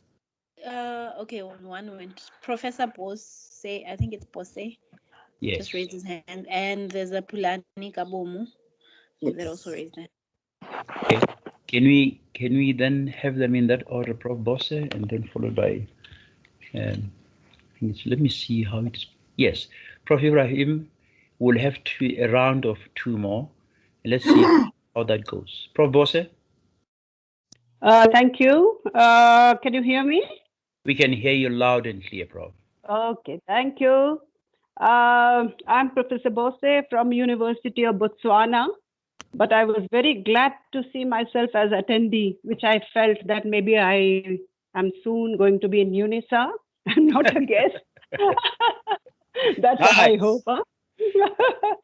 Anyway, jokes apart, I must congratulate this wonderful project, Hasina and the other two NGOs. And really this shows that in this pandemic time, the work that is going on is really some rays of hope, that something is can happen. I am also hopeful that something will be done with Botswana in near future, as some of our colleagues are already working with UNISA, and I'm sure that will come to, we will also be involved, because this kind of project and the levels and the way of thinking is really something we could have thought long back. It's never late. I wanted to know the book, fantastic book. I have some glimpse of that, and I would like to know, when are you going to make it available to the other parts of the country? Is it available online? And also, I would request Hasina, the UNESCO chair, to put something on the website, your presentation, because of technology constraints, some of the parts I myself could not follow. So that will really help us to really understand it even better and get back to you for more, questions. The curriculum as practice, it really, really fascinated me, because really we are all the time having the curriculum, a strict thing, and then we forget about what is the student learning after that curriculum. So the practice, the action learning, the uncertainty issue, technology. Right now, we are depending on technology for anything and everything. Even for teaching practice in our university, we are thinking, how can we help the students not get, maintain social distancing and yet do all these things? I think your book, your project is really going to help not only South Africa, but all the parts of the country. So I'm really proud of being very near South Africa. And as I told you, I am hopeful. Resource materials, are you thinking of doing something? Because already the book is there. But besides that, I've noticed that our students, more than the curriculum books, they need some resource materials, maybe in print form, maybe in online form or something like that, which the students could be using after reading the book and after they have been taught in whatever way that you are doing right now. So I was thinking, and at that time, maybe if you are developing some resource materials other than the book and other than other than that, maybe Botswana, Namibia, and all the neighboring countries could also help in that, in those projects. Thank you. That's all. And I really congratulate the entire team profusely. Thanks a lot for sharing this with all of us. Thank you.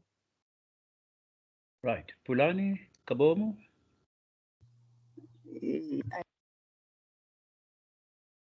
happening. The floor is yours, Pulani. Unmute your mic, please. But it's say, how do I unmute? Yeah, I can't unmute it.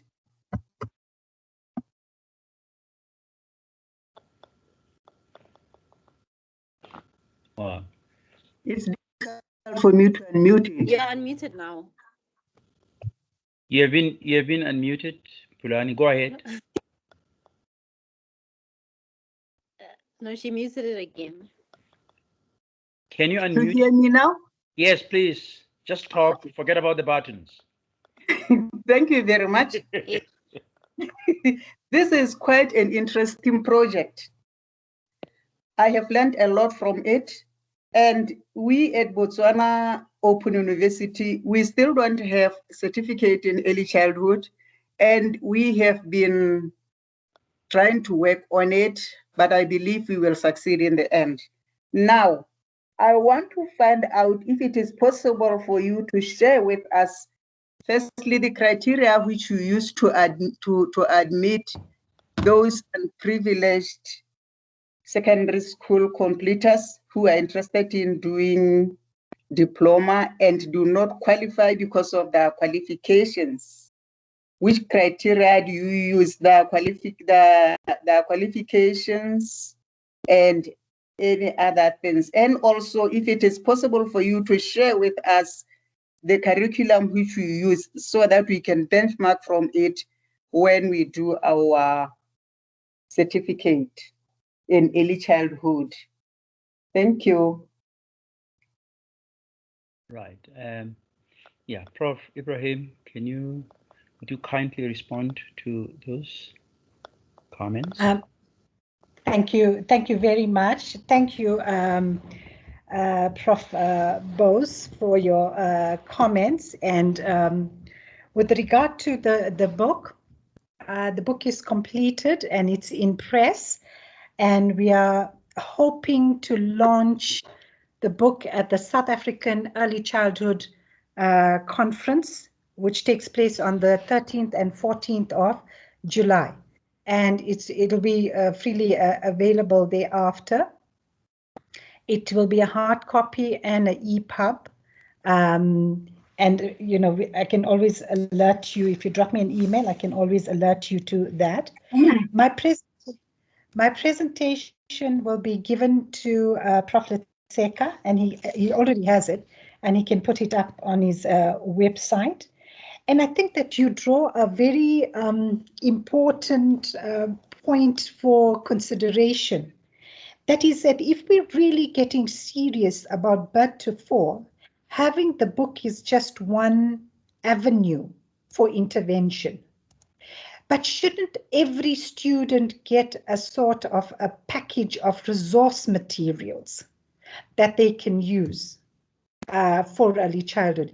And we had a project in 2019 in the Ekurhuleni district, with 76 of the practitioners were in that project. So what we did was we put together a package for them. So the one thing that we gave them was a tablet. But the other thing that we did was we got a sponsor and they gave us, well, it was Lego Foundation. And so the foundation made available the guideline book, and they made available a whole lot of Duplo and Lego blocks and things like that. So when, for example, if you're doing cognitive development in your child development course, and then you have this resource that can be used, but that by no means touches on the kinds of resources that can be available. The resources can be available online, and they can also be available in terms of physical resources that can be purchased. But more importantly, the thinking teacher needs to know how to use the environment as the third resource. Okay, so we get a lot of our practitioners using improvised materials, and our NPO partners will bail us out here. They do the training on that. Fantastic. You must have a look at some of the things that are being made and what have you. But what worries us is the amount of time that is taken to make those things. Nonetheless, once they're made, they serve as very, very good resources to be used. So I really think there is a gap that requires more, and this requires more attention. So I'll be very interested in a Southern African partnership around looking at these open educational resources, but not just an online kind of thing. So we can really dissect the resources. And I know the NPO world has a wealth of experience on this, to bring them on board and see what is possible in terms of going forward. Then the other one is Pulani. I hope I said that right. You're interested in the certificate. So the certificate in South Africa is largely driven by the NPO world. And so there's a wealth of experience there which you can tap into. So I suggest that you look at their website and what appeals to you. You can also engage the personnel there. But the criteria, you raised the question of the criteria for admission. Now we are guided by the policy. The diploma has a admission policy into, for admission into the diploma. They could come through several routes. And this is going to be our challenge, to look at what kinds of recognition of prior learning are we going to offer. We've already piloted one model of recognition of prior learning with our Ekurhuleni students. And so we brought the recognition of prior learning office in, and we worked with them, and we got something that is early childhood. So they had to do early childhood tasks. Then we assessed them in the department, and that got moderated by the Teaching and Learning Directorate. Then they were given a certificate for recognition of prior learning. But we were challenged, okay? Because the response there was, firstly, they need training. So we allowed them a short bit of training, a day's training, but they actually need a whole week's training on portfolio development, for example. So we learned from that they need development there. But when we looked at the results in the course that they did, it is the recognition of prior learning students that didn't do so well, despite us having 13 contact face-to-face session and online support, because we're an online institution, but this was a funded project. So we had 13 support sessions and we had WhatsApp groups and what have you. We really went out of our way. And these RPL students were the ones that didn't do well. So what did it tell us? It told us that in early childhood, you will have there's work for different categories of workers. Not everyone can go up to the diploma level. Not to recognize that is problematic. All right. It is a very sore point also. And it's also very political because you want to admit as many students as you can. So that is why the CBAS program came about, is to strengthen them for success. And in the abstract, I say equality of opportunity for equality of outcomes. So be very careful in terms of not just looking at a siloed view of the students. We offer the diploma, we offer the certificate, and that's where the student ends. Try to build the competencies by front loading to say that what is the fundamentals that are needed. All right. And I don't think that there has been, at least in the NPO world, there has been, because of the development of the unit standards, there has been engagement with fundamental learning. But in the university sector, it's under academic literacies. And the early childhood people haven't really inserted their voice strongly there. But what we are advocating for in the diploma is the developmental education that is integrated. So I've said a lot of things here. Certificate is going to be entry point for the diploma into degree and what have you. As you're tracing the student, think about the student and where they are and think of their now and think of their onward movement as well. It will give you a much better picture of what you have to do in terms of developing this workforce. And I'm going to stop there. Over to you, Chair. Well, thank you, Prof. Ibrahim. We started at 9. Usually we make provision for this session, including presentation and question and answer and engagement, to run for 2 hours. We've just gone 5 minutes outside the 2 hour allotted time. I was wondering if there are last minute things that people would like to say. Pulana Kabomu, can you please mute your camera? You're occupying a large space on the screen. Thank you. So I'll just pause for a minute just to ensure that there are people who would like to air some last minute concerns. Prof. Mampani, you've been sitting here very quietly. I'm now a teacher, so I'll pick people up. Prof, there's two hands up. Yeah, I did say that I don't see them on my side. All right. Yeah. Oh, one just went down. But there's Zimu Biela and Sadias Mahoso. Okay. Biela first and Sadias second. Can we then say this would be the last take? We're already 6 minutes out of time.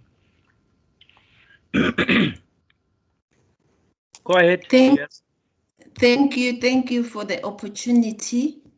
I must say that I'm also an intruder in this meeting because I'm from the Department of Information Science.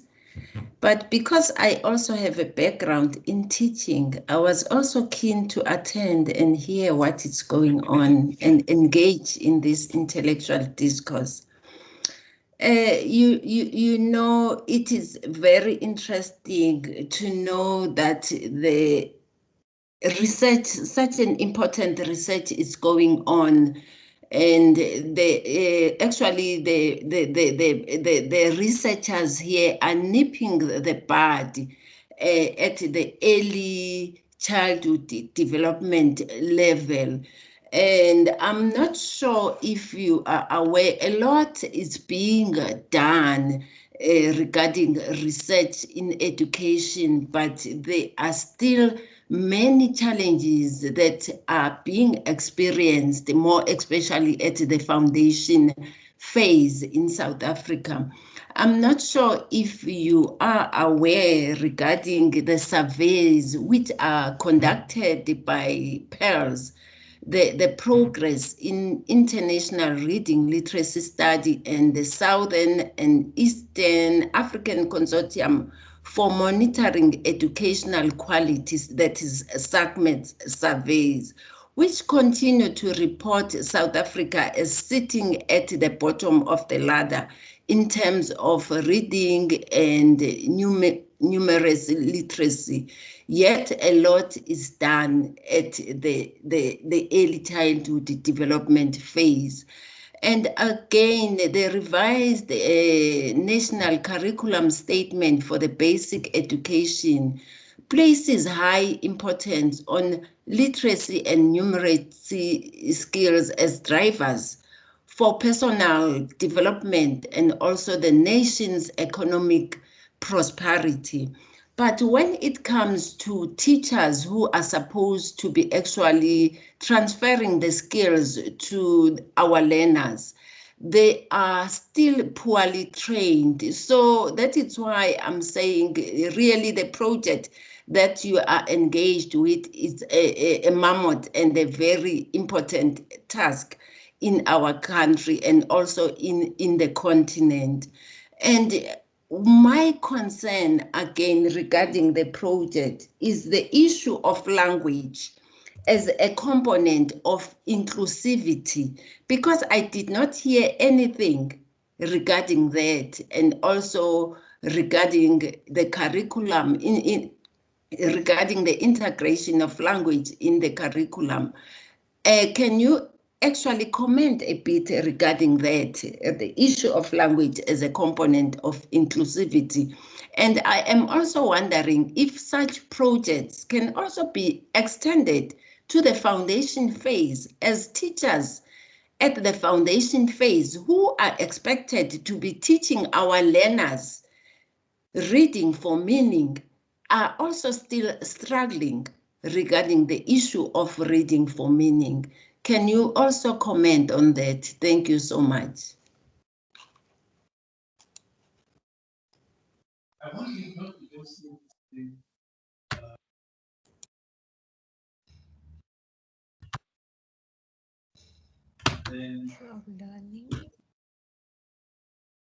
Prof, let's say there was another hand that was up.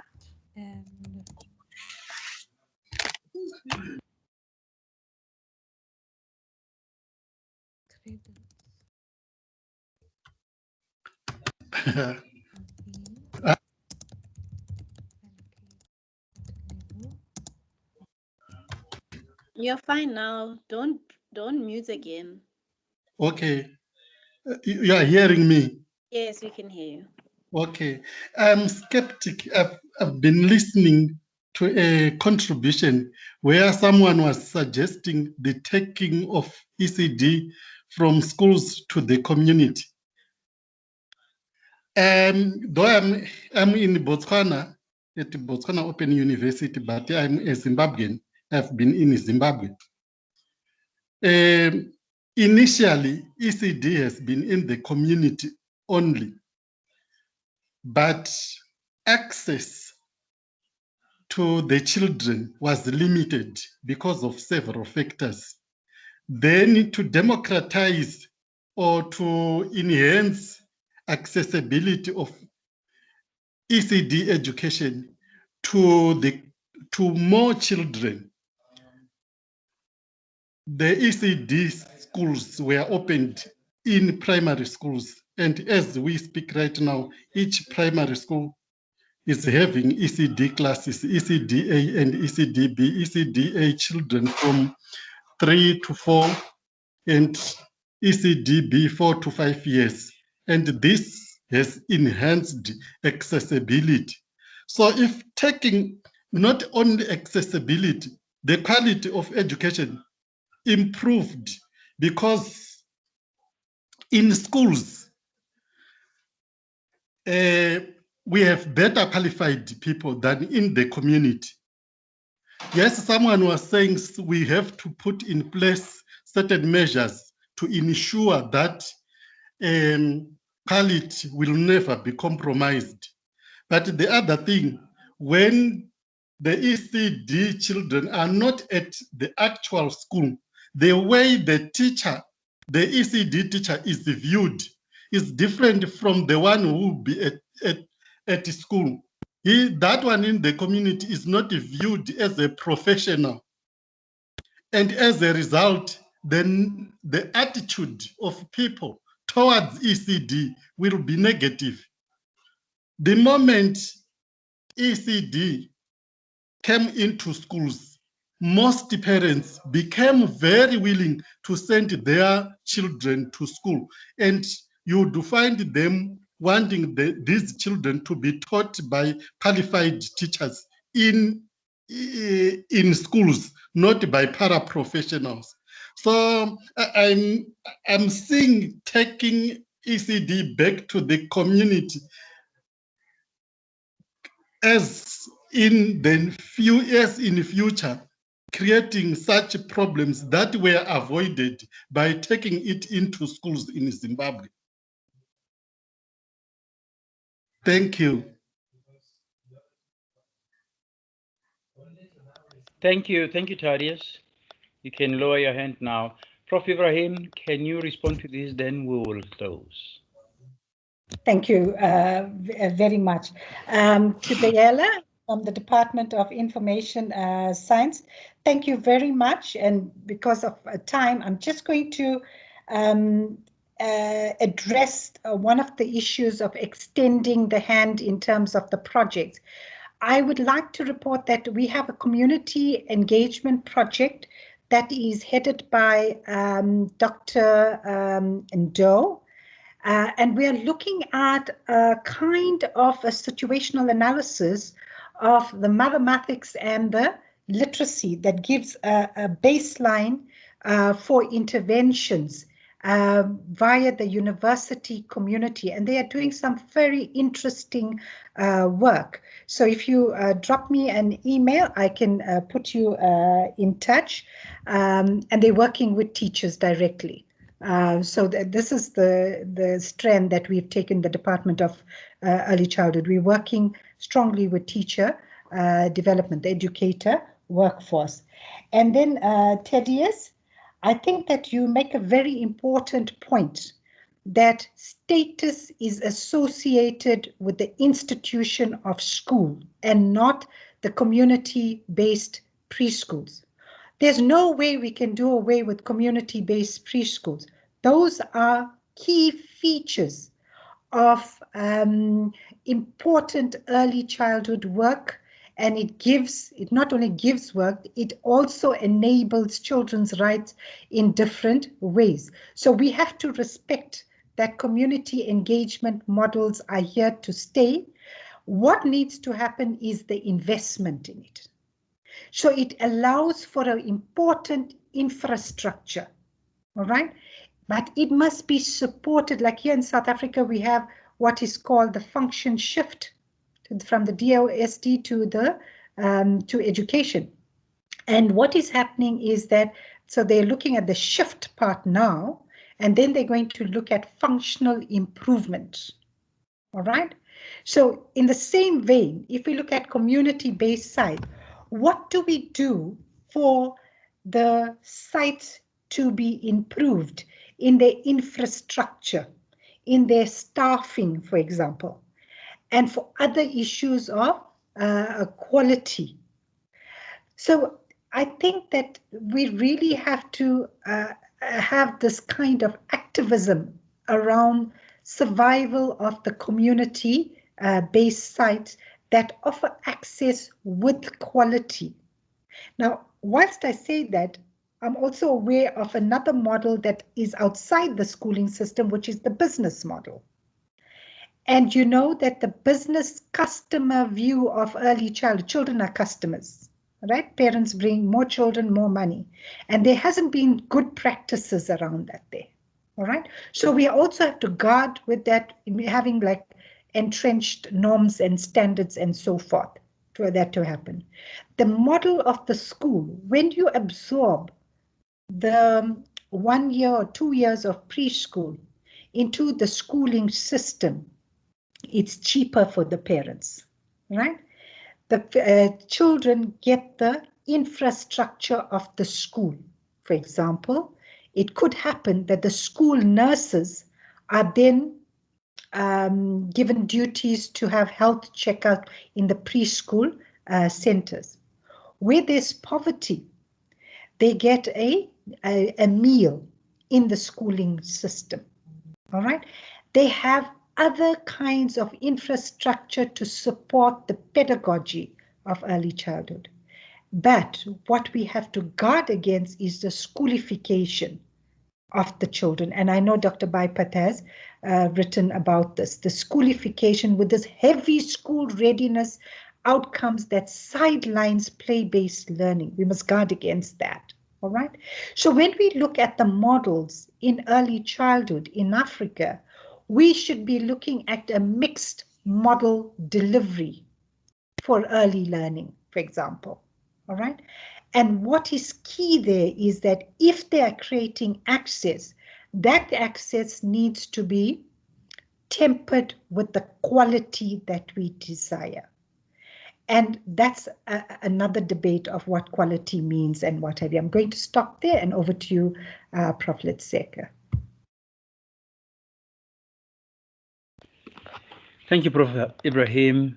And Hugh, I wouldn't have wished for a better engagement than this. This has been really a robust, critical, but also very candid engagement that occurred. And I'm glad that it has been a much more open and elaborate session where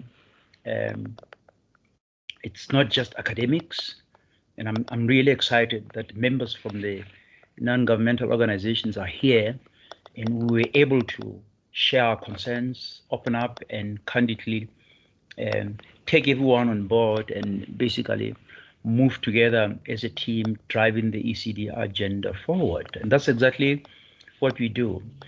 One of the things that, and I always want to reiterate, is precisely why we are having the UNESCO Chair Research Seminars. One of the objectives that I set out when I established the chair early on in 2017 was that the chair will exist as a research hub. A hub is a place where it's like a melting pot. It's like a convergence point. It's where people come in and engage, exchange, share, cross-pollinate. And I think 3 years in a row now, we have been successful in fulfilling that mandate. So I'm glad that we are continuing in that tradition. I want to take this opportunity to really thank Prof. Ibrahim, and I'll be careful this time, Prof. Ibrahim and your partners, because I do not want to appear as if I exclude everybody else. I'm really grateful that you came in and you shared with us work that is a product of a broadly collaborative process and exercise.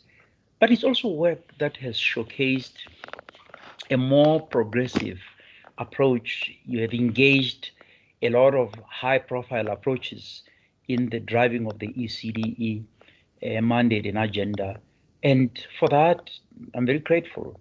We want to see the ECD agenda being raised to the level where it can become, it will become, it should, it must become a solid foundation that then acts as a pipeline / conveyor belt into the schooling system, and where we can have school-going children that have undergone early childhood, which someone said that the life of a child at a particular period from birth to a particular age is very critical if the stimulation of the neuro faculties can be can be initiated, then we get children that can then develop that responsiveness to concepts and to learning. And if we can have that right, if we miss that little trajectory, we then can brace ourselves for more challenges to come. And I think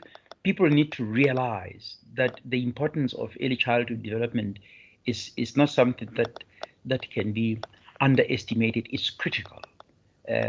If we miss it, then we get school-going children that bring with them a range of deficits in terms of comprehension, in terms of grasping, in terms of psychomotor skills and everything else. So early childhood is a foundation that is, in my view, of critical importance. And I think the presentation that Prof. Ibrahim gave today did nothing more than just underscore that importance. And then I really would like to extend my most heartfelt sense of gratitude to everyone who was in attendance today. All of you are very important to the UNESCO Chair Research Seminar Series, because without you, this sort of idea that we are creating a hub where we can come in and engage and debate and have robust conversations, it's a non-starter. So your being here fulfills that very mandate that I sold to UNESCO in Paris in 2017 to say the UNESCO chair needs to serve that. So I take my hat off you, and I would like to see you coming in on a regular basis. Next month, we are having a very prolific scholar, somebody that I engage with on different levels, somebody that I first met in 2019 when she attended my inaugural UNESCO Chair Conference at Irene. Professor Karen Ferreira-Meyers will be in the house. Me and Musa and the team will soon share a poster that advertises the topic and the background information on Prof. Meyer's, Karen Meyer's presentation. I follow Professor Karen Meyer very religiously. We engage a lot, even on Facebook. I think she just edited a book recently. I wouldn't let that information out.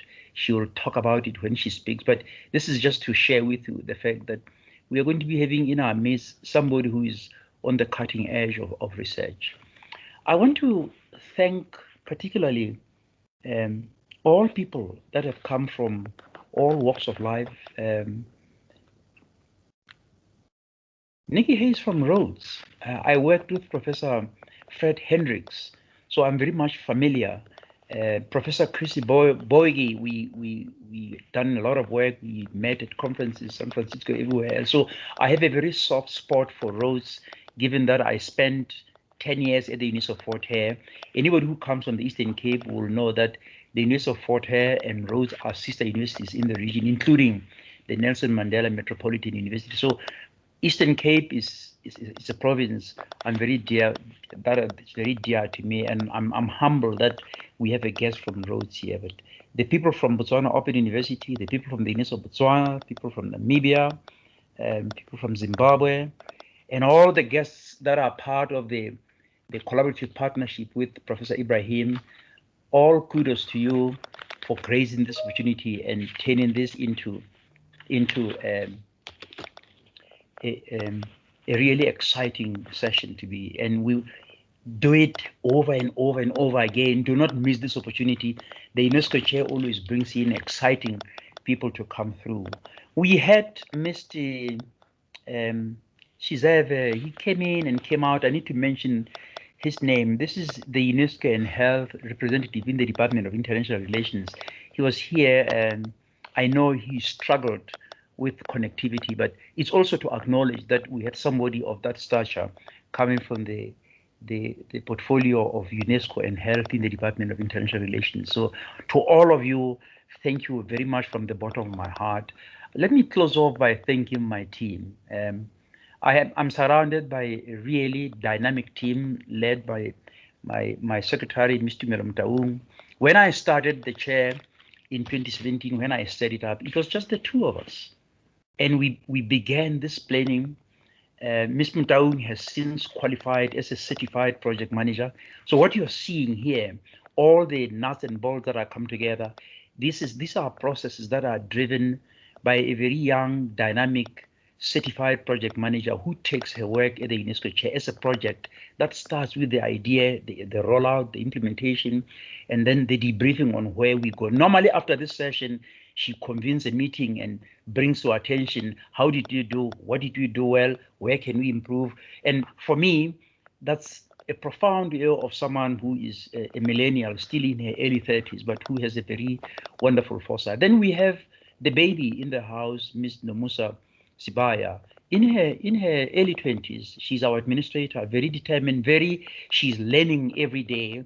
And at the time when Tumi was on leave, I could depend on Musa. She basically managed all the portfolio, like her big sister was still there. So I'm very humbled and grateful that I've been able to absorb these two young people, and they are growing in leaps and bounds, and they have embraced the work at the UNESCO chair. I give them the space to be creative, to do the things as they please. And they come back to me and they say, Prof, this is what is done, this is what needs to be done. And I say, okay, explain. So they always explain, and I listen to them and I approve. But then we also have our very dynamic and creative postdoctoral fellows, Dr. Mabali Risieletso, who is in the Botswana Open University, Dr. Temilola Olugbara, who is now based in Durban, and Dr. Morikanyo Akintolo. Last week, we reported in a workshop, a 3-day workshop convened by the College of Education. And I'm glad to say to you that my postdoctoral fellows reported on enormous amount of work that they've done, lots and lots of collaborative partnerships and publications that we have rolled out with them. Some of them have actually co-published. Dr. Silas, for example, has co-published with me. She has co-published with Professor Jaco Olifir in books that are edited by Professor Dennis Burgos in Spain. This is one postdoctoral fellows who has in her CV works that are collaborative with UNESCO chairs that are edited and published by UNESCO chair. We could not have wished for anything bigger than that. Dr. Olubara, we have just rolled out massive journal articles that are coming through. There's a chapter that is coming through. So this is a team that I'm really blessed to have, and it's a team that behind the scenes, they make the UNESCO chair be what it is. And to all of you, I want to thank you from the bottom of my heart and say to you, be safe, and let's have you again next month. To me and the team will issue an advert for the presentation by Professor Karen Ferreira-Meyers. Be on the lookout, watch this space. We are a place to be. We are a hub where creative ideas take place, and we welcome all of you here. You make us who we are, and we cannot be without you. With that, thank you very much, and it's much appreciated. You can unmute your mics now, and let me hear you all say bye-bye. Bye-bye. Bye, Yeah. everyone. Bye, everyone. Bye-bye. Right. Much appreciated. Bye-bye. Bye-bye, Phoenix. Yes, Lashiwe, bye. I can see your hair. Bye, everyone. Bye. Leonie, you just came in, or have you been there all the time? No, Professor, let's say I've been there all the time. Oh, why didn't I notice you? I recognize you. Oh my word, I apologize profusely. I don't know why I didn't notice you. You should have been part of the recognized group. This is my closest family friend and scholar in partner in this crime called scholarship. It was good seeing you too, Prof. Letseka. Thank you very much. Appreciate it. It's Prof. Mambani. Yes, I can see Over you. a year that we have not spoken. I tried to pick on you and you didn't respond. I'm very I heard you, but somebody was speaking. I wanted to respond, so I didn't want to interrupt. It's okay. We are all in the house. Oh, good. Yeah. Be safe. Don't go to the malls. Make yourself a cup of rooibos. Sit at home. We'll do that. We'll try. Thank you. And Amsterdam is leaving.